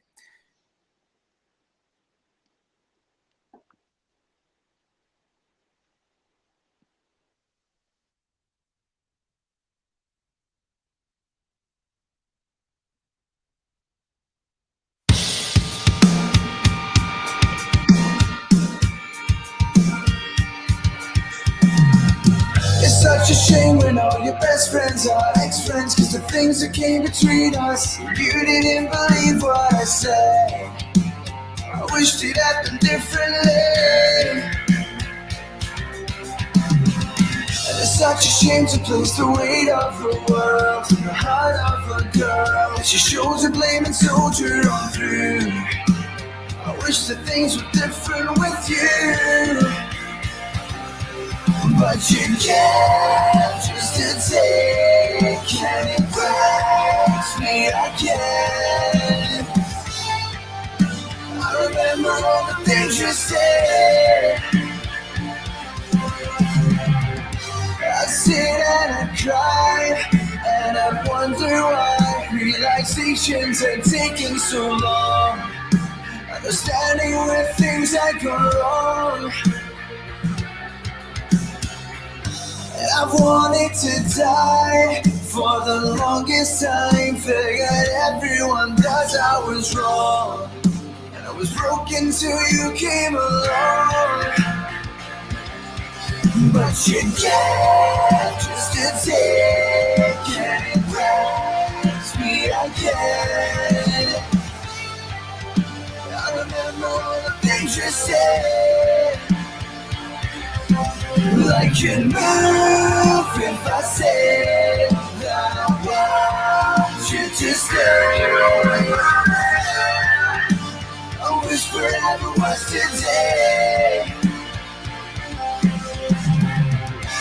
And I know the struggles you face, 'cause I feel the pain. So brothers and sisters, don't fade into the dark. We'll carry each other through the rain. We'll carry each other through the rain. We'll carry each other through the rain. Carry each other through the rain.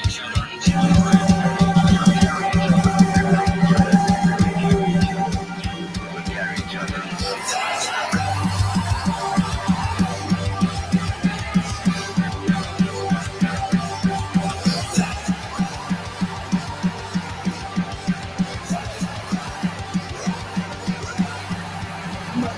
myself just to take, and it breaks me again.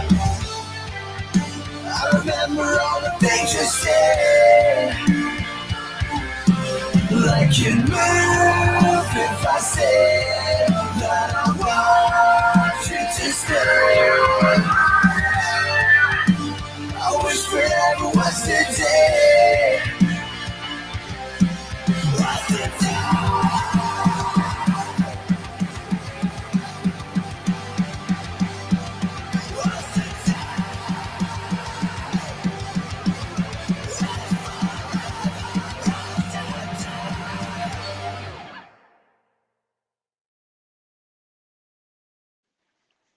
I like to think there was a few living room circle pits going on there.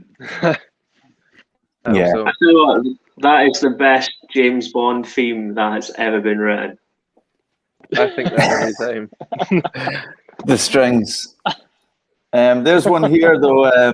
Taylor just saying it's, you know, the music's been helping him through the pandemic and in dark places. Man, that means a lot. And you know, you know Taylor. And if anyone's not wanting to write that or doesn't feel that, obviously that's good that you're not in a dark place. But yeah, if anyone has ever felt like that, absolutely reach out to us, because if you don't feel that you've got somebody, you definitely have us, because we, as I said, I'm not speaking out of turn when I can say that every one of us in this band like relates and gets on and loves each other so much, because we have all gone through similar things with anxieties and mental health and loss and depressions and manic things, like all in different ways, all in total different ways. You know, like some of us really panic being out on the road, and some of us get healing from that, and some of us are manic up and then crashing lows, and some of us deal with just like a numbness. You know, we've all got different shit. There's not just one issue. So yeah, get, you know, always here if you don't feel like you got somebody.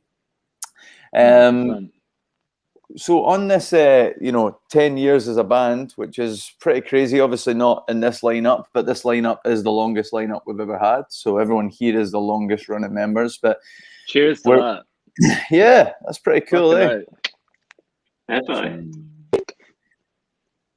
We're wanting to do different things. So obviously the album will be out within the 10th year. This vinyl Loon will be out within the 10th year.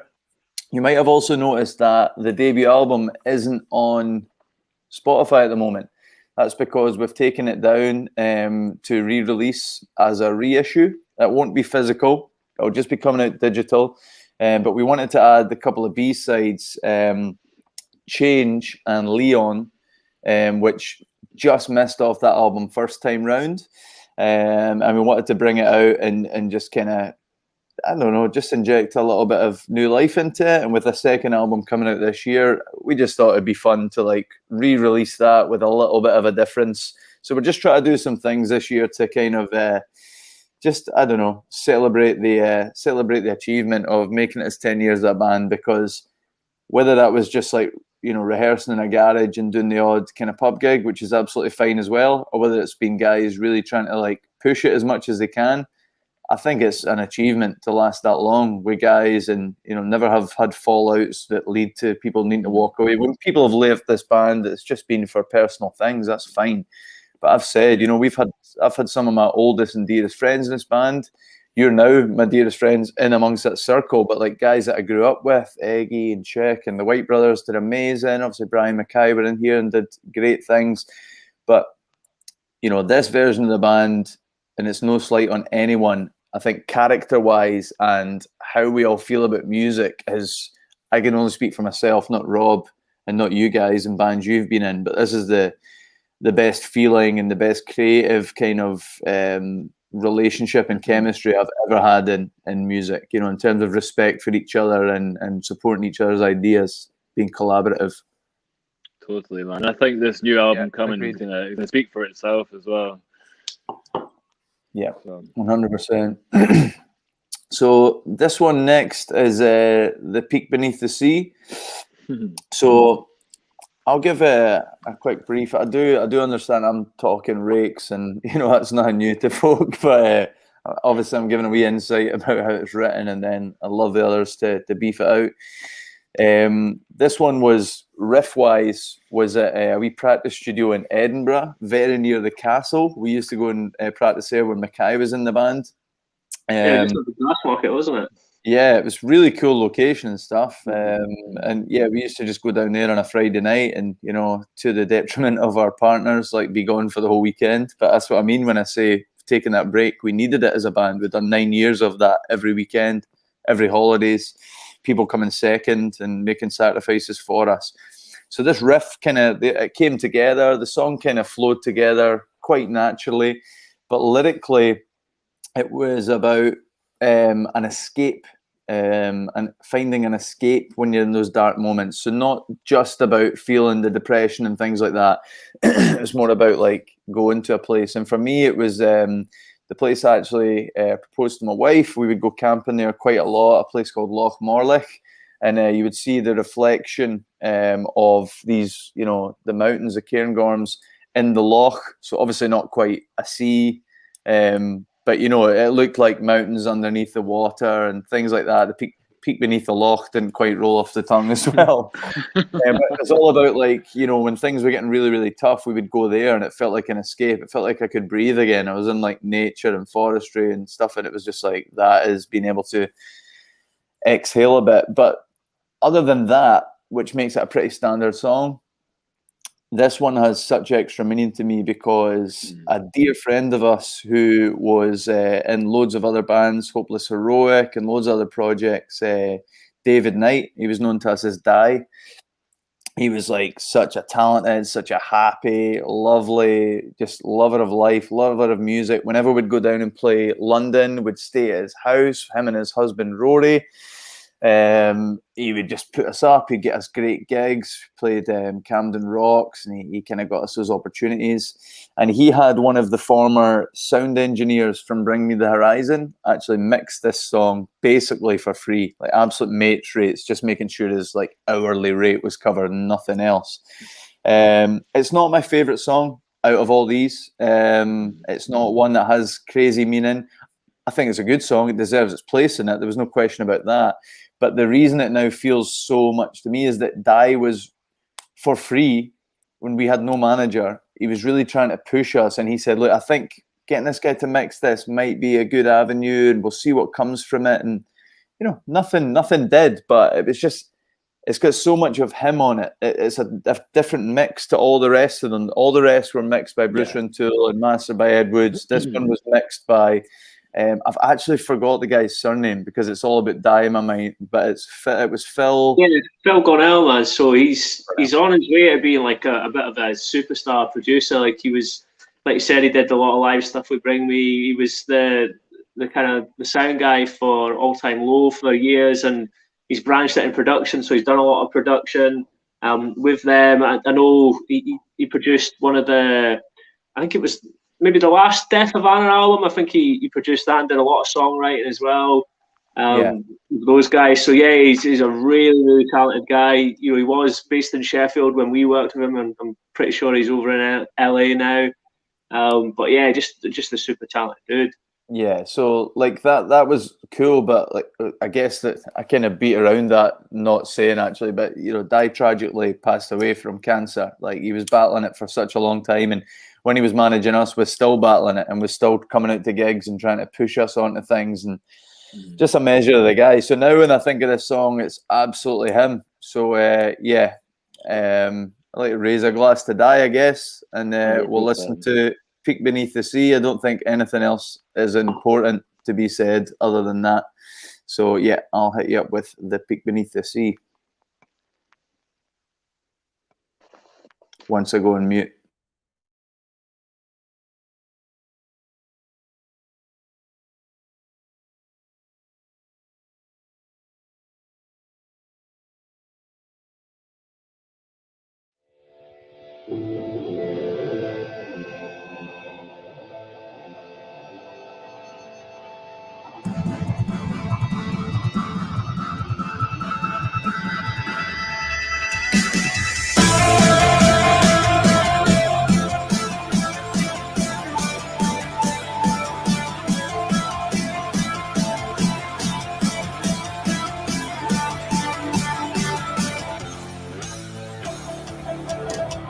castles in the darkest of the sea. They're confined to mind and in black coats you can't reach the momentary symmetry.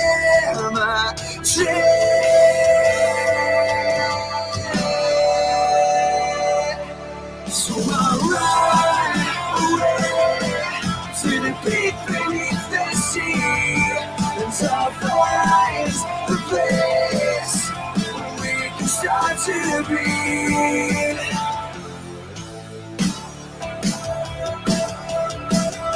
But what if this was all a dream? But we could never wake from that. And there was only blackness and the ether. So I'll run away to the peak beneath the sea, and I'll find the place where we can start to breathe. So you see the shepherd and the lamb, hear the whispers in the trees. 'Cause I can feel the streets beneath the wings. Something has come to follow me. We'll go there and swim in the water to feel the sound. Sounds on and ever fly. I know there's a piece of me on its own, unwilling to fight.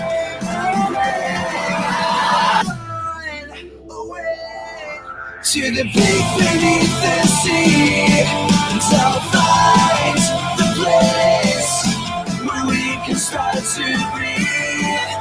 So you see the shepherd in the lamb, and hear the whispers in the trees. 'Cause I can feel the shades beneath the wings. I think it's come to bury me.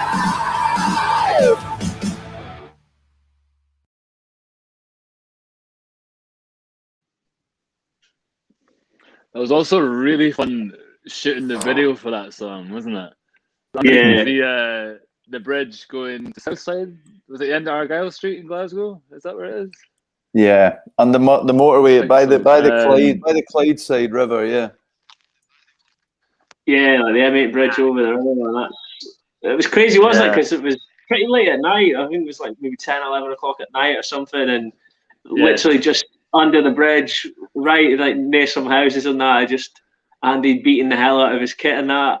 And there was no like dampeners or anything on the kit either. It was full just fucking balls to again, and like it echoes like fuck under there as well. So it was loud. I mind one of my friends, she was a yoga instructor, and when we post something on Instagram about that people getting shot, she's like, I thought I could fucking hear drums outside. I thought I was going crazy because she's literally on the other side. I was like, oh. Sorry. But yeah, folk driving past, like beeping their horns, like beep, beep, beep. Yeah, that was interesting. That was really cool. That was what Cons, wasn't it? Cons Visual, like isn't it? Yeah, he's now doing wavy music. So yeah, check out that if you need any video. That's right. Yeah. Okay, so I guess again we can for anyone who's I'm not checking who the people who are logged on are, but again we'll just take another quick trip to Big Cartel Lane.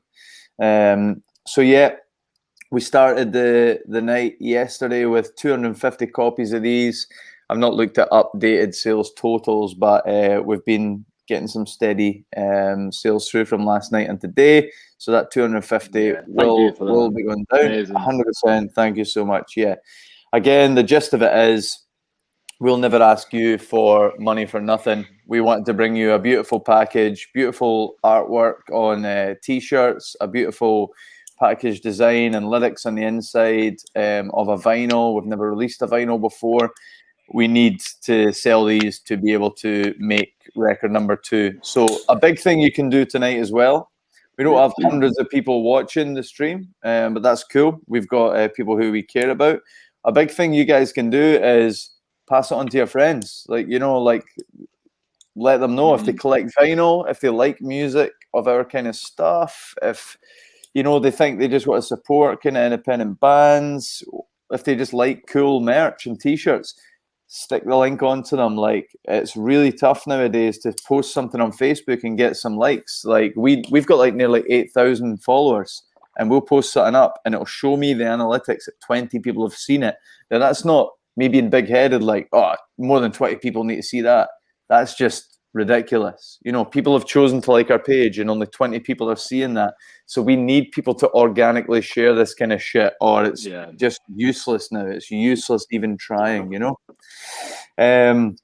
Okay, what we'll do now is we will go to the next song, which is Places Unfamiliar. Now, I'll just do a very brief one on this, and then if anyone's got anything to say.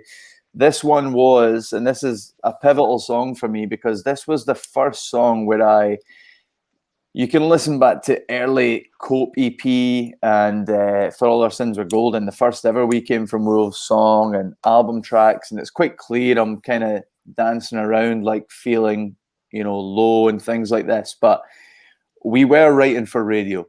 I'll be honest there. I wasn't writing for like, I'm trying to pretend to be somebody else and I'm trying to like tick boxes. No, not at all. But anything I wrote, I had this background of like emotive, screamy, angsty, like fucking balls out, I don't give a shit music. But I made this band after a heavy band I was in, and I thought, right, let's make sure that it could get played. So we weren't trying to write a certain way, but whenever we'd write something, I would subconsciously sand the edges a little bit, because I thought that was the right thing to do to try and get us all a career doing this. And I've no regrets over that, because you're younger and you live and you learn and stuff. However, after a while of doing that and paying for PR and doing all these things that so many bands do, it just wasn't fulfilling me. We weren't getting what we wanted out of doing that, and it wasn't fulfilling me artistically, spiritually, whatever.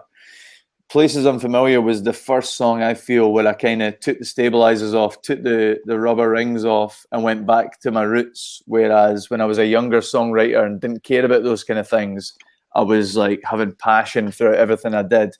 And Places Unfamiliar was the first one of any of these tracks you've heard tonight, and anything that'll come again, was the first Wolves song where I really think it was like no hold bars. And I think that comes across. I think you guys, obviously Callum, you weren't in the band at that point, but you guys must have, for better or worse, gone, whoa, Kyle's really changed up here. From going from songs like Am I Useful and Glasgow Stranger and stuff, again, 100% have their place, no issue with that. But there's quite a clear change in the road there, isn't there?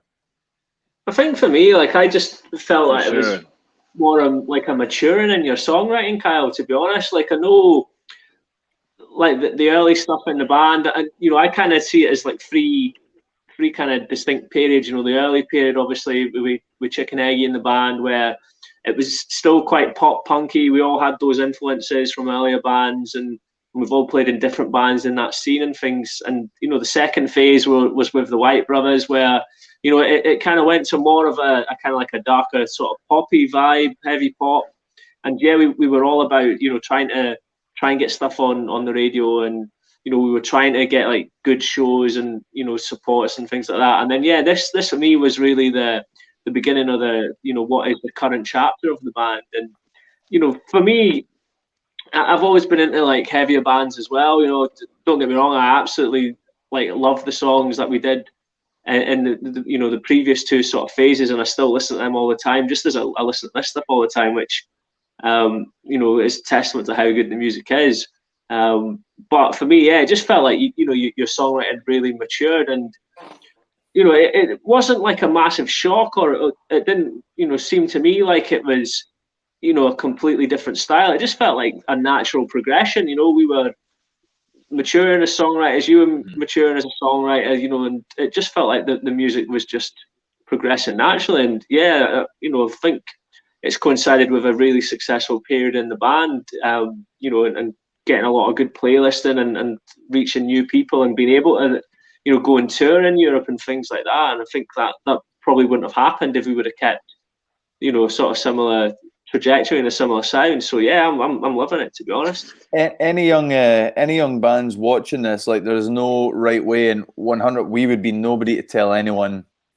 So we've not like made it or whatever that is. But all I can say from personal experience, if there was ever anyone asking me, we paid for PR and all this, and yeah, we did get things like tea break and stuff, and that was phenomenal. And a lot of that was the hard work of our manager at the time, Andrew Dice. And obviously we had songs that people enjoyed, of course we did. But as soon as we started writing from the heart, and this song, and well, every song on Loon, whether it's the singles or the ones from Haunt Me, is what Rob and me are talking about here, is me just writing from the heart. Ever since we started doing that, we've had 500,000, 250,000 plays on songs, playlisting. We've gone to Europe 3 or 4 times for full tours. We've had so much more connection with actual fans, and we've not paid a penny for PR. We've not paid a fucking single penny. So I think there's a lot to be said for not trying to put things in a box and try and put it on pedestals and pay people to include it in this and that. If you really are authentic about what you want to do as an art form, I think the right things will happen from it. You may not be famous, but the people that love it will at least connect it a little better, you know? No, I completely agree, man. Will we crack on with it? On you go, Andy. Yeah, I was going to say really quickly, what I really like about this song, what you were saying about the Spotify playing on that, we got shared on so many different playlists with Place of Familia, and we played a show in Germany.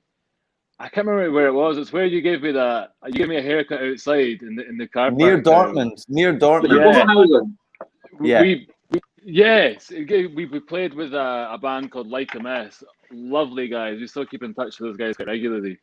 Ja, anyway, Junge.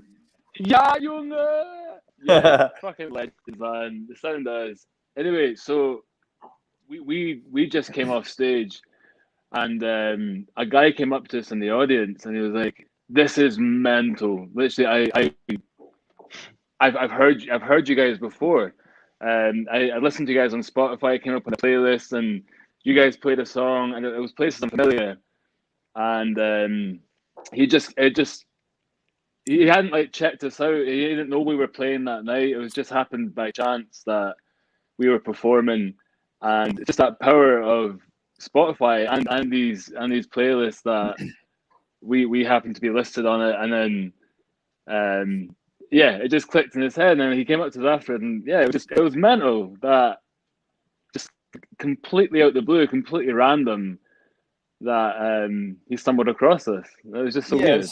It's like when you think of the number 250,000, it sounds like, oh, that's not a lot of plays. Some bands have 30 million. Yeah. But we saw in the wild that going to a random place in Germany, someone had come to a show not to see us and had gone, "Fuck, man, I was just listening to this track 20 minutes ago." You know what? He didn't even know the band name. He was just in the crowd going, hold on, fuck it. That's them. That's mad. They're from Scotland. Yeah. You know, so it just showing what those kind of numbers are. That's real people in the world, exactly. All over, you know. So mental. That was sweet. There's also a really cool bit. We never tell anyone bits like this. We like to keep loads of wee bits from the studio in our songs. And at the start of this track, you'll hear the drums go after the guitars go. You hear the drums go boom, boom, and Andy goes, "Ah, fuck!" Because he messed up the intro. So, this was the this was the first track I'd recorded with We Came From Wolves. So I hadn't been in a studio since I was a young teenager, and then going into playing along to a click track and a metronome, I was fucking up left, right, and center, man, in this song. So yeah, that captured a pretty funny moment where we decided to keep that in. Yeah, it fitted it quite well. 100%. Yeah, it was class, and I love those things. I love hearing that music. But yeah, we've never really told anyone that. We just assumed they would hear it. So yeah, listen out at the start of this, and you'll hear Andy go, "Oh fuck!" live in the drum room. So here we go. It's Places Unfamiliar, and as with all the songs in this, I felt it was the start of real We Came From Wolves, like real feelings in the band. This one was the first one written out of everything on Loon. So here we go. It's Places Unfamiliar.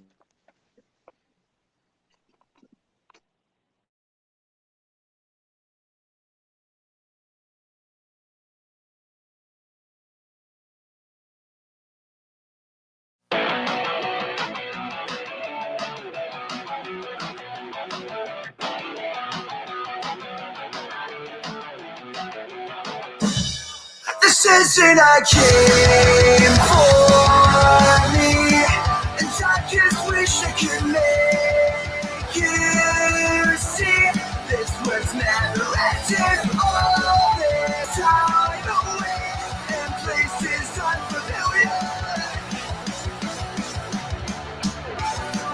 I'm drowning, I'm sinking through this water like a storm. Please save me, I'm aching from the marrow in my bones. I'm sorry, I need this. This isn't I came for me, and I just wish I could make you see this was never ended. All this time away in places unfamiliar.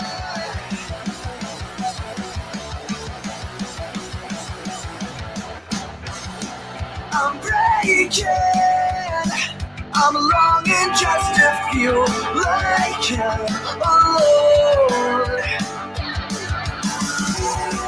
It's shaking, foundations of this hurt, that's not my home. Please save me, don't hate me. I'm sorry, I need it.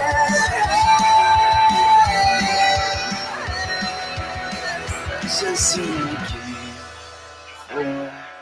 and I just wish I could make you see this was never ended. All this time away in places unfamiliar. For me, and I just wish I could make you see this was never ended. All these demons on me, the feelings of regret, things lost beyond me, and I need to escape this before it destroys me. This is fucking awful.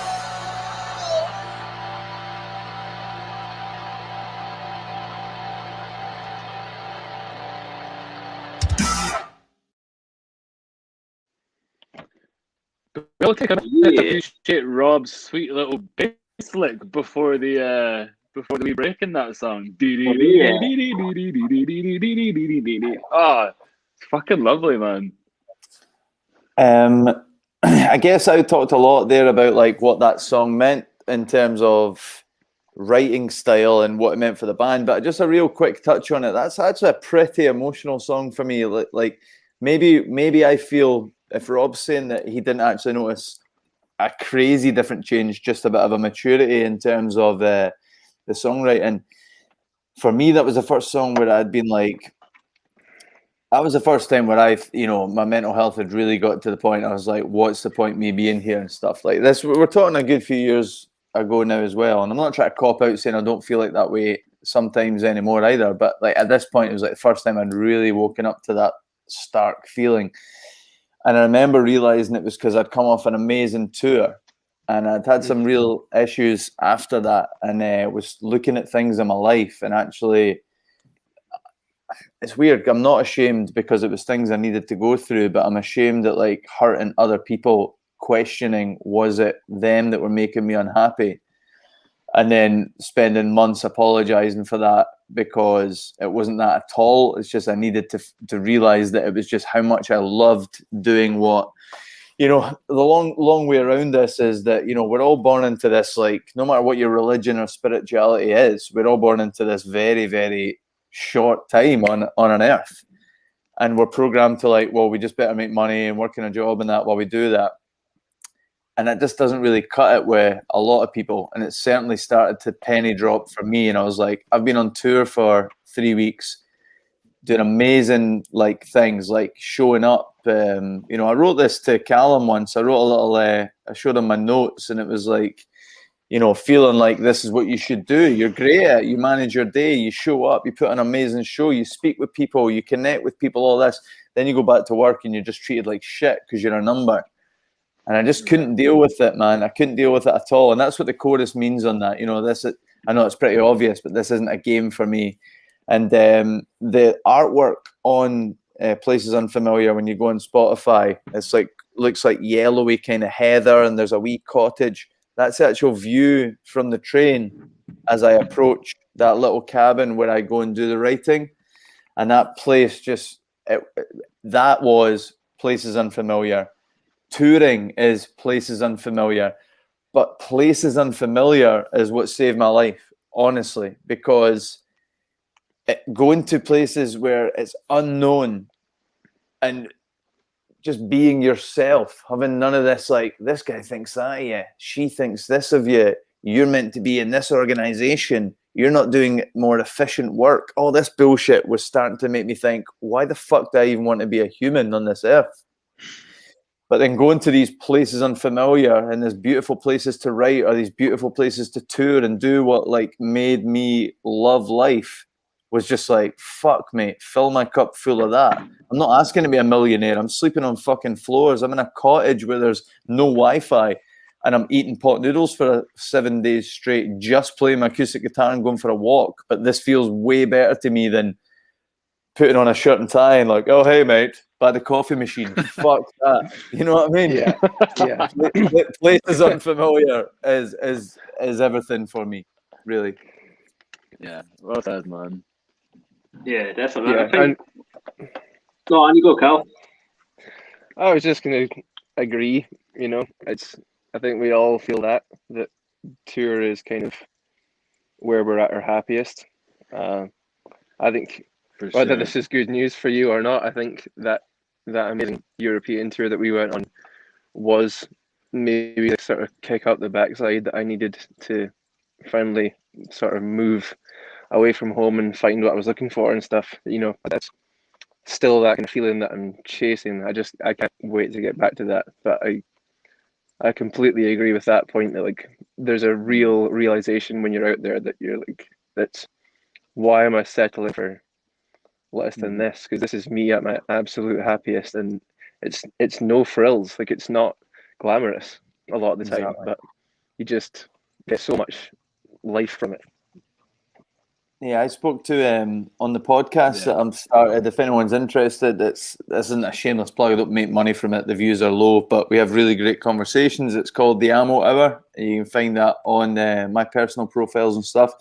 But I recently spoke with Rose De who was the vocalist in the band Stark when we first played in Arnhem in Holland. Fucking incredible band, man. Incredible vocalist and incredible people, all of them. And most people you meet perish. Some of my best friends in the world, and they're from bloody Paris. And you just meet them on tour, and they're in the same life as you, if they're doing it for the right reasons. And the second time, it might have been the first. No, it was the second time we went to Arnhem. Jasper, I don't know if you'll see this, but I know he does. Appreciate the band. Thanks for that, Taylor. I think I'll keep that one there for quite a while. I'll link it in the show notes. Jasper Meinerink, how you pronounce that? He was the bassist in Stark, and we stayed at his house, and he had this bike repair shop and coffee. and above it was his house. And then we went around to like a vinyl place and coffee, and then we went to like, you know, a smoking joint and coffee and a really nice bar and music. And I was like, that was the penny drop moment. I was like, nothing's ever going to scratch the itch for me like touring. But when I am home, why do I need to be on some prick's time just because I get a bit more money for it? And that genuinely was the catalyst for me waking up going, I need to get my own shop. It's not what I'm passionate about. I'm passionate about music. But if every single day I'm going in listening to my own music, if I have employees who are treated with the respect and culture and tone I want to transmit, if that's the environment I'm coming into, my wife can come in, my friends can come in, and they're not getting, you know, a service, but they feel free to just come in and say hello. I'm not then in that world that I fucking despise. So I didn't care what it was. It could have been coffee shop, it could have been a bar, it could have been a record store. I just settled on barbering because I thought that could help me as I travel as well. If I ever want to do that, I just take a pair of scissors and a clipper and I can go anywhere. But yeah, touring literally inspired me to change my life. And I honestly think it saved my life as well. Because if I didn't write those songs, if I didn't explore these feelings I have, then I would have still been in that fucking horrible mental state, you know? Yeah. Yeah. Okay. Right, let's go with the last tune of Loon. So 8 tracks. This is track number 8, Falling. Has anyone got anything to say about Falling before I put everyone to sleep some more?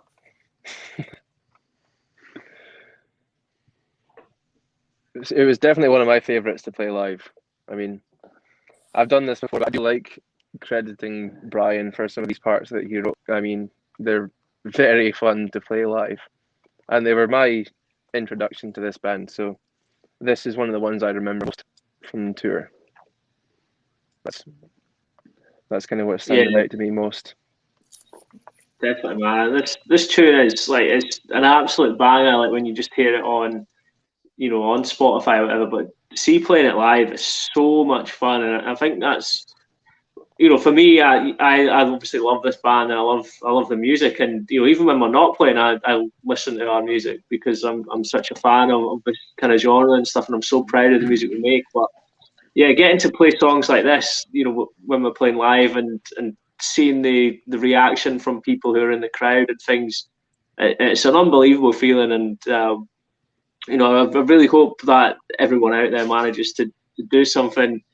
How's it going, Wiley? To do something that gives them that buzz, because yeah, you know, life's too short to just be existing and going through it. And you know, this song, I think for me, is just probably, you know, top 3 to play live. I think everything about it is just so cool, so catchy, and just makes you feel alive. This song really reminds me of. I totally agree with you there, Robsy, man. It's one of my favourite songs to play live as well. I was going to say, it really reminds me of playing a gig we played in London that Dai got us in. And we played just before that, the 80s or the 70s glam rock. 80s glam rock. Yes, man, it was fucking incredible. That was the one song I remember where we had people proper crowd surfing.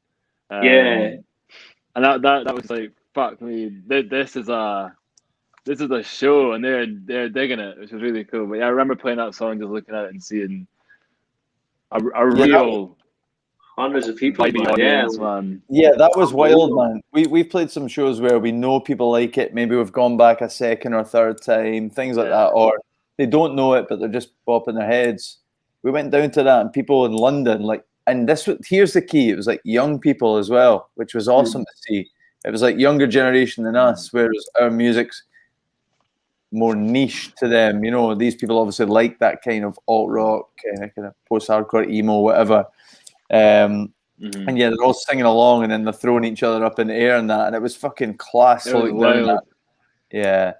I would say about this song, when I'm listening to our songs, this is a bold statement. I know I said like Haunt Me was my favorite vocal performance, you know, other bits and bobs. This song, when I sit and listen to it, I feel is maybe the most like complete song I've ever written. Like sections, vocal melodies, harmonies, the chant at the end always gives me memories of us being in the studio, like doing the chant together. I just feel like there's so many. I think somebody commented a couple of hours ago, I'm trying to keep up with them here, that, you know, more videos. The reason we've not done more videos, I love doing videos. Like Rob said before, a bit of a creative director. Every video we've ever done, apart from Am I Useful, which I hate. I love Artur Zaremba. He's an amazing director, a really good friend. But to the camera just be on me, you'll realize there's a theme within our videos. It's not about me. I feel really uncomfortable and I don't like watching it back. I always like to have a story and a theme, and like this, even if people don't get it, I don't really care. Like I get to play with like another aspect of imagery, which isn't usually my lyrics. And yeah, the reason we've not done more is literally money. We fund all of this ourselves, and that's why to make this album, literally we need, I'm not trying to like overplug it. If you like these songs, if you like listening to them, just own it. £20, you know, I know times are tough. Times are definitely tough, but £20, you own this, and you literally are allowing us to make this record. But when I sit and listen to this one needed a video. This one, For All Our Sins Are Golden, the very first song we ever released, that needed a video. So many needed a video, but this one missed out. To have Peak Beneath the Sea and Places Unfamiliar and Haunt Me and not have Falling, it's a regret for me. You know, but yeah, this song, I feel, you know, we end with this on Loon. We've changed the order of things compared to Haunt Me so that they literally flow together. We spent a lot of time. We obsess over every single detail in this band, like song order, artwork, the color of font on a fucking poster. Yeah, it's very true. Yeah, we do 20 options, and everyone do your 1, 2, and 3, and then we do a point system. And believe me, nothing is thrown together. Whether you care or not, it doesn't change the fact we'll do that because we're all so passionate. And I feel, you know, in a painstakingly drawn out process, a song like Falling to finish last on this Loon, it's a special song, you know. So without further ado, let's go to Falling.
Take this life, doesn't matter if the only things you own are what you can show. The possessions and obsessions go. There's nothing of that you chose, and it's all because of everything I've felt and seen. My life, my death, the space between. Please save me from myself today, because I hate this place, but I need you more. Please save me from myself today, because I need this release. I'm falling. I can see that there's something of a poison in my mind. Don't worry, I'll be fine. So I'll see you at a place in time where we can put this all so far behind. And it's all because of everything I felt and seen. The hungry versus those with greed, an affliction to our human seeds. Until it's cured, we can't proceed. They save me from myself today because I hate this place, but I need you more. They save me from myself today because I need this release. And I'm falling.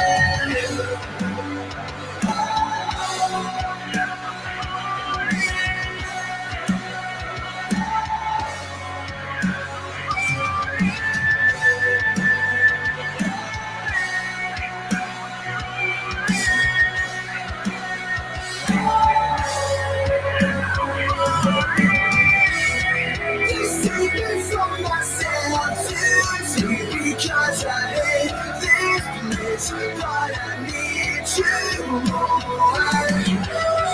They save me from myself today because I need this release. And I'm falling. They save me from myself today because I hate this place, but I need you more. They save me from myself today because I need this release. I'm falling.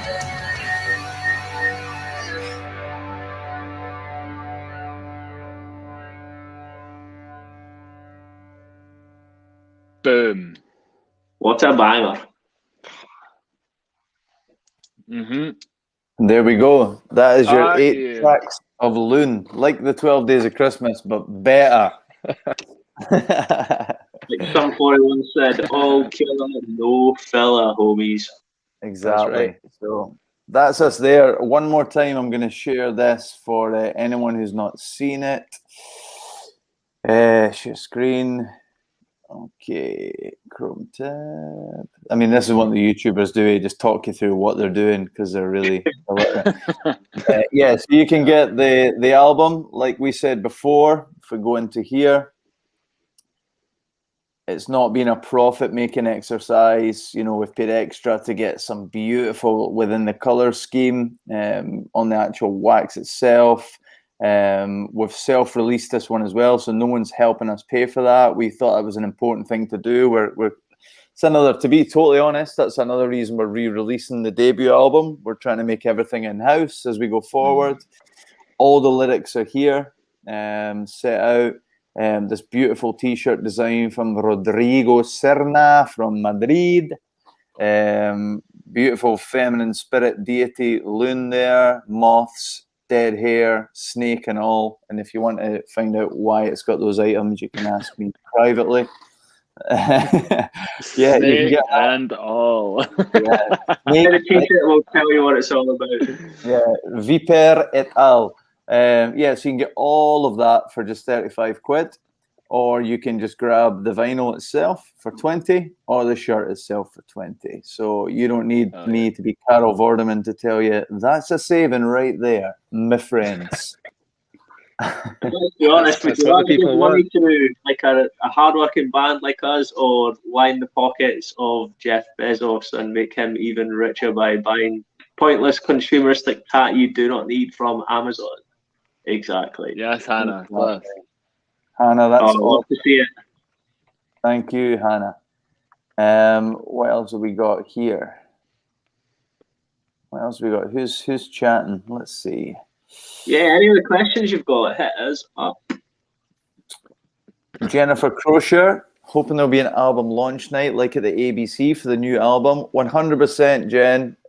Did I just say 100%? Absolutely. 100%. Yeah, like life is getting back to normal now. I don't want to say we're out of the woods, of course. I really respect that a lot of people are still going through the health issues, etc. Yeah, I'm not trying to mean that by speeding through, but yeah, literally as soon as it's safe to do so, we'll start looking at that. we're not shying away from the fact Callum is in Canada and having the time of his life, and we're at the part, the stage as a band where we're not going to rush anybody in terms of how much they're loving their situation just to play gigs, but it's not going to hold us back from making music. We've spoken between ourselves. We can record remotely, no problem at all. But to get that feeling and vibe, Callum's going to be coming back and doing that, and we're going to be looking at touring in Canada. We're going to be looking at coming over the water and using those circles there. Callum can come over and tour in Europe. We're going to be about quality, not quantity, as we move forward. And if that means we do 1 or 2 tours a year rather than playing every single weekend, we promise you it's going to be more worth it than a diluted version of the band. So, yeah, don't worry about that. Yeah. Taylor, hopefully it'll be the Barras. If the guys will ever ask us, we'd love to. Shannon, the shirt is sick. And Shannon, hello from all of us. You make our boy happy, so we love you very much, and I hope we meet you very soon. Yes, Shannon, Taylor, can't wait. Taylor, excellent, good to see you. Miss you guys, can't wait for the merch. Yep, that'll be out soon, my man. Okay, here we go. Some questions. What was the toughest song to write and why over the course of this Wolves lineup? Okay. Why don't you guys take a lead? Everyone answer that first. I mean, we did touch on it a little bit, but with Always Be Mine, I felt, I don't know, leaving it right to the last minute, getting into the studio before having any of the parts written was pretty stressful. But, I had faith in the magic that happens when you're in there. I've worked with Bruce before, and, we'd spent a lot of time in the same room together by that point, so knew something was going to happen. But I feel like that was such a fully fleshed out song. So in terms of the songwriting itself, I'm sure that doesn't apply for the rest of you. That from my part, that was hard to pull together. But then also, Wish Forever Was Today was potentially the most challenging for me as a guitarist. Like, if you listen through that song, there's a lot going on. So, especially performing that live, going from one part to the next is a tough time. So, I don't know. Both of those two, but it's so rewarding. Like, once you've gotten through that and you've worked through it and you've figured out how to 100% get it right live, it's just the most amazing feeling. So, but definitely a 1 beer limit before it. Oh, you're right. Yeah, let's keep that one close to that. I've learned my lessons. We've all got horror stories, haven't we, of when we were younger. Every song turned. Yeah, big time, man. Andy, what about you? So let's open it up for me, you and Rob. Obviously, it's not just those 3 singles. So what was been the toughest song to write and why? I think I've already touched on this before, man. Keep Close. I think just because it's the meaning behind the song. Like I've said this already in the video, but it's given that song justice to what it deserves, and wanting to write a part which complements what you've already written, Kyle, and what everyone else has put to it as well. It's a very, very, very special song, and it's one of my favorites on this whole vinyl. So that, it was quite difficult, but I think it came together. At the same time, it came together quite easy. It was when we had our parts, we all discussed it. And it was one of those things which, even though it wasn't, I don't know, it wasn't like the most simplest to write. When it did all come together, it was fucking beautiful. Mm-hmm. Robsy? It's a tough one, man. I think maybe something like Always Be Mine, just because it's such like a monster, like disgustingly like filthy riff throughout it. I think for me, like sometimes you hear like bass players like give each other shit. It's like, oh, he's just playing the root notes, man. And it's like, well, yeah, like that riff is like so sick. like what else are you going to play? So I think for me, I was racking my brains, like, I'm going to have to come up with something. I'm going to have to come up with maybe like some counter melody or like a little fill or like a little like cool bit. And then, you kind of then sort of take a step back and go like, well, why? Like just playing like the main riff is sounding quality. Your job as a bass player, like first and foremost, is to provide the low end and the groove and make people get all about it and stuff. So I think that one for me was probably like I did a few kind of iterations and things and then just settled on just keep it simple. So yeah, I don't know, is that a bit of a non-answer? Is that a bit of a political answer? Who knows? But it's out there now, too late. For me, I think no, I think that's a good answer. For me, I'll keep it short because I've kept everything else very long. But probably Falling, super, super high in my range. I don't know if it sounds that high. It's one of those, some songs in the world exist where you're like, oh, that sounds easy to sing. And then you sing it and you're like, holy fuck. Like, yeah. That's me at kind of, not the top of my range, but it's near the summit for the whole thing. So it's like quite taxing. But to be honest, we've got a real question right now. Oh, sorry, Taylor. I didn't mean to click that one. We'll get to your other question. We've got a bigger question here, the real hard-hitting news. Favourite sandwich? Whoa. We'll probably wrap this up at about 2 hours 30 because I cannot believe it's 2 hours 26. So, yeah. Well, let's answer a couple more. Get the questions in. Favorite sandwich? I'm a vegan now, but back in the day it was cheese and coleslaw. So if I can get a good vegan cheese and coleslaw for me, boysies. Oh, wow. Similar point from me. Back in the day, Tesco used to make a ham, cheese, and jalapeno coleslaw sandwich. So with a little bit of added spice, that's right up my street. So veganize it, and I'm right there. Nice, that's what it's all about. I'm a man of simple tastes. Maybe like a cheeky egg mayo. Definitely staying away from coronation chicken. Too many horror stories connected to that bad boy. Local good stories, man. Delicacy, Delicious, which is a great sandwich shop here in the Fair City. They do something called a Mexican chicken wrap. It used to be called Mexican Bandit, I believe, but they obviously decided that was a bit racist. But yeah, that's quality. Better take that off the menu. Yeah. Andy? Chicken mayo for me, man. I'm quite a basic bitch. That's fine. Okay, and we have a real good question here. What is the most memorable tour or live performance with this lineup? Also, for me, with this lineup, it's been one show.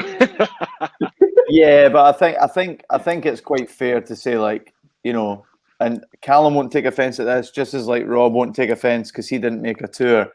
It's the guys in this band. So for me, and it really hurts to say this, but it would be disingenuous not to say it. So Rob wasn't able to make the last European tour we did because it was crazy fucking snow and weather. We nearly didn't get there ourselves. So we had to get Taylor to step in. And it wasn't anything to do with having Taylor there and Rob not there. Like, Taylor was an amazing addition, but we all missed the hell out of Rob. But it was just the best planned tour we ever had. We had a designated tour manager, our good friend Stephen Bruce. We'd had the legend Matthias Stam, a Good Riddance tour booking to set it all up for us. The venues we played were amazing. The hotels we stayed at were amazing. It wasn't just roughing it. We stayed with good friends when we weren't in hotels. We played great places. And it was a real shame Rob couldn't come there. But that was an amazing time. Sure. But also, just as equally, as I said, the first time we went on that European tour, that was equally as special to me because it was the first time that I realized, I wanted to, like I said, I couldn't continue with the status quo anymore. Like, I wasn't going to be able to do this all the time with my band, but I wanted to make a change in my life. So that was a tour us three and Brian did. And obviously Brian's an absolute legend. Get on with Brian really well. But, you know, if I could have just taken the best bits of that and the best bits of the tour that Rob wasn't there and had Callum and Rob at both of them, it would be very hard to pick between the two. But I just think how slickly, it was a bit longer and it was bigger shows. I think the last European tour we did was phenomenal, like life-changing. And we'll go and play those same venues again and some. So, you know, we can't wait to do that with Rob. And sneaky little, because I'm a little bit drunk, probably going to tell you, we're really making some plans to do that with Parish, our friends from Paris, who are fucking phenomenal. And I don't care if, you know, the finances don't work and we need to self-fund that. I don't give a shit, because playing with those lads every night as a band, amazing. Hanging with those lads as guys, even better. So, Rob, you'll get back on that tour with us and we'll have an even better time, because we'll spend it with like-minded, beautiful people in another band as well. Yeah, fucking cheers to that, man. Absolutely. It's going to be incredible, I think. Yeah, just kind of echoing everything you said, really. You know, like the kind of first European tour we did, you know, it goes back to a point I was going to make earlier on. I think we've kind of got a big benefit of not being like a huge band where we would only play like London, Paris, Madrid, you know, Berlin. We're playing all these like random places that you would never ever go to as a tourist, like places in Germany like Karlsruhe or Aachen or Oberhausen. You know, even Leipzig, which is pretty far out of the way. You would never really go to these places, you know, just on like holiday. So I think it's I think you're just trying to show off your German accent there, Rob. Oh, it's not as good as Kyle's. I can't roll my R's. So yeah, and obviously like all the sweet places. I know all the sweet places we've been in, like the UK as well, and like, you know, like Scotland and stuff. Like just random little like gigs that you would never go to these places. So yeah, I think we're so lucky to do that. And you know, long may it continue. Yeah. I'm glad we're not just playing like, you know, like the huge places. Like I know we had like a taste of playing O2 academies and big venues back in the day, but you know, I'm enjoying just going to places where bands don't normally tour. Like, you know, we touched on it earlier with like going to Balkan and you know, meeting like the legend that is Rich and all those like so sound people that we met there. I mean, it's amazing, really. So 100%. I've got a strong memory of being that in. crowd. I mean, the whole tour was amazing, but I remember specifically we got to Prague, and I pulled Andy aside and I was like, "Do you want to go for a walk with me? Because I think I'm going to have to buy new guitar cables for the size of the stage." Yeah, because it was like twice the size of what I expected and twice the size of any other stage we played on that tour. So I had to nip down to the local guitar shop and buy like 30-foot cables just so we could make that show happen. We couldn't even do sound check without me doing that unless I stood right beside the amp. So that was a good little reality check. That stage was right. Fucking massive, man. Yeah, I'm not just playing hometown shows here. Like this is a bigger thing, and that felt really good to me. So good, yeah. Amazing people as well. They're like, I've never been to Czech Republic. I think they've actually changed the name of the Czech Republic again. I don't know if it's Czechoslovakia again. I don't know. But yeah, anyway. Tread lightly there, Kyle. No, that's what I'm trying to do, rather than just say Czech Republic. But anyway, my ignorance. But yeah, the people there were absolutely fantastic. And I remember we were sitting drinking beers, but the day off we had, and we were getting like rounds in, and then we went up to the bar and like he was like, you know, the equivalent like £3.50, and I was like, oh no, I'm paying for everybody's. He's like, yeah, that was the round. I was like, what the hell? 3 more. It was unbelievable. And we went to that Vorkovnia, like downstairs, and you're sitting up in the loft, and there was like the dogs walking around the bar and stuff. Yeah. Rob, we'll go back there, I promise you, brother. Like, such an awesome wee place, man. I hate when like I'm not being part of something and people talk about it. I get that, but I can I wouldn't talk about it like this if it wasn't so clear that Rob would have just made all that even better. You know, it wasn't like completely. Oh, we had this great time, so we shouldn't talk about it around Rob. It's like, no, talk about it because next time Rob will be there. Do you know what I mean? Yeah. Totally. Andy, what about you? Best gig? Man, it's show. Oh, it's genuinely so difficult to pinpoint one show, man. I think I've voiced my opinion several times on previous calls and previous videos, but like Germany stands out so highly on my thoughts of these, man. Like Karlsruhe, fuck me, like genuinely, like just such a small venue, but it was like a uni kind of crowd, wasn't it? Like was it a university kind of college vibe? Yeah, it's like their union and the union. So man, pay and stuff. So these guys, if anyone that's watching this has watched any like the previous videos that we've talked about this, they were these local guys. It's a fucking class story. So these 4 Indian boys who had never been to a gig in their whole lives, and we were their first rock band that they never watched live, and they were like deadpan, like they were front center stage right in front of us, and they were fucking having the time of their lives, man. Jumping up and down in unison to each other, looking at each other, just getting so vibed, and like we're all looking at each other playing the gig, looking at each other like, fucking guys, you guys are having it. And after that show, like it was so interactive with every person in the audience. You got to have a few beers on afterwards, chat about where they're from, what they're studying, what we're up to, where we're going on the tour. And the barman, he was the coolest guy ever, that big, chubby, German as fuck dude, awesome guy, who was just like, right, I've got some challenges for you boys. We did the Sambuca volcano, and it was just, we were treated like absolute royalty that night, man. Like, Germany is where it's at. Like, I've touched base on this before in other videos as well, but every show that we played in Germany, like, you walk into the backstage area and they have a fridge just full of beers and they have all the food that you want. And they're just so welcoming. Like, whereas you play something like the UK and you might get, right, you have a 4-pack to share, or here's some water. But Germany is just so fucking sound, man. Yeah, big time, man. Amazing, yeah, just and so good. And you know, it's not to say that the people we've met when we've travelled up and down, you know, Scotland and England, and it's not to say that those gigs are, you know, some of the best gigs we've had are those, but on the whole, it's Europe for us moving forward. You know, and Canada will be a new market which we'll look to explore. And you know, I don't mean market in terms of like trying to make cash, just like in terms of actually experiencing what the different places are like. And I'm sure there's a country that size, I'm sure each region is like different countries, you know, like it is in the States and stuff as well. So that'll be really interesting as well. But yeah, guys, the numbers are dwindling. Quite right. I don't like we always say with the music we make.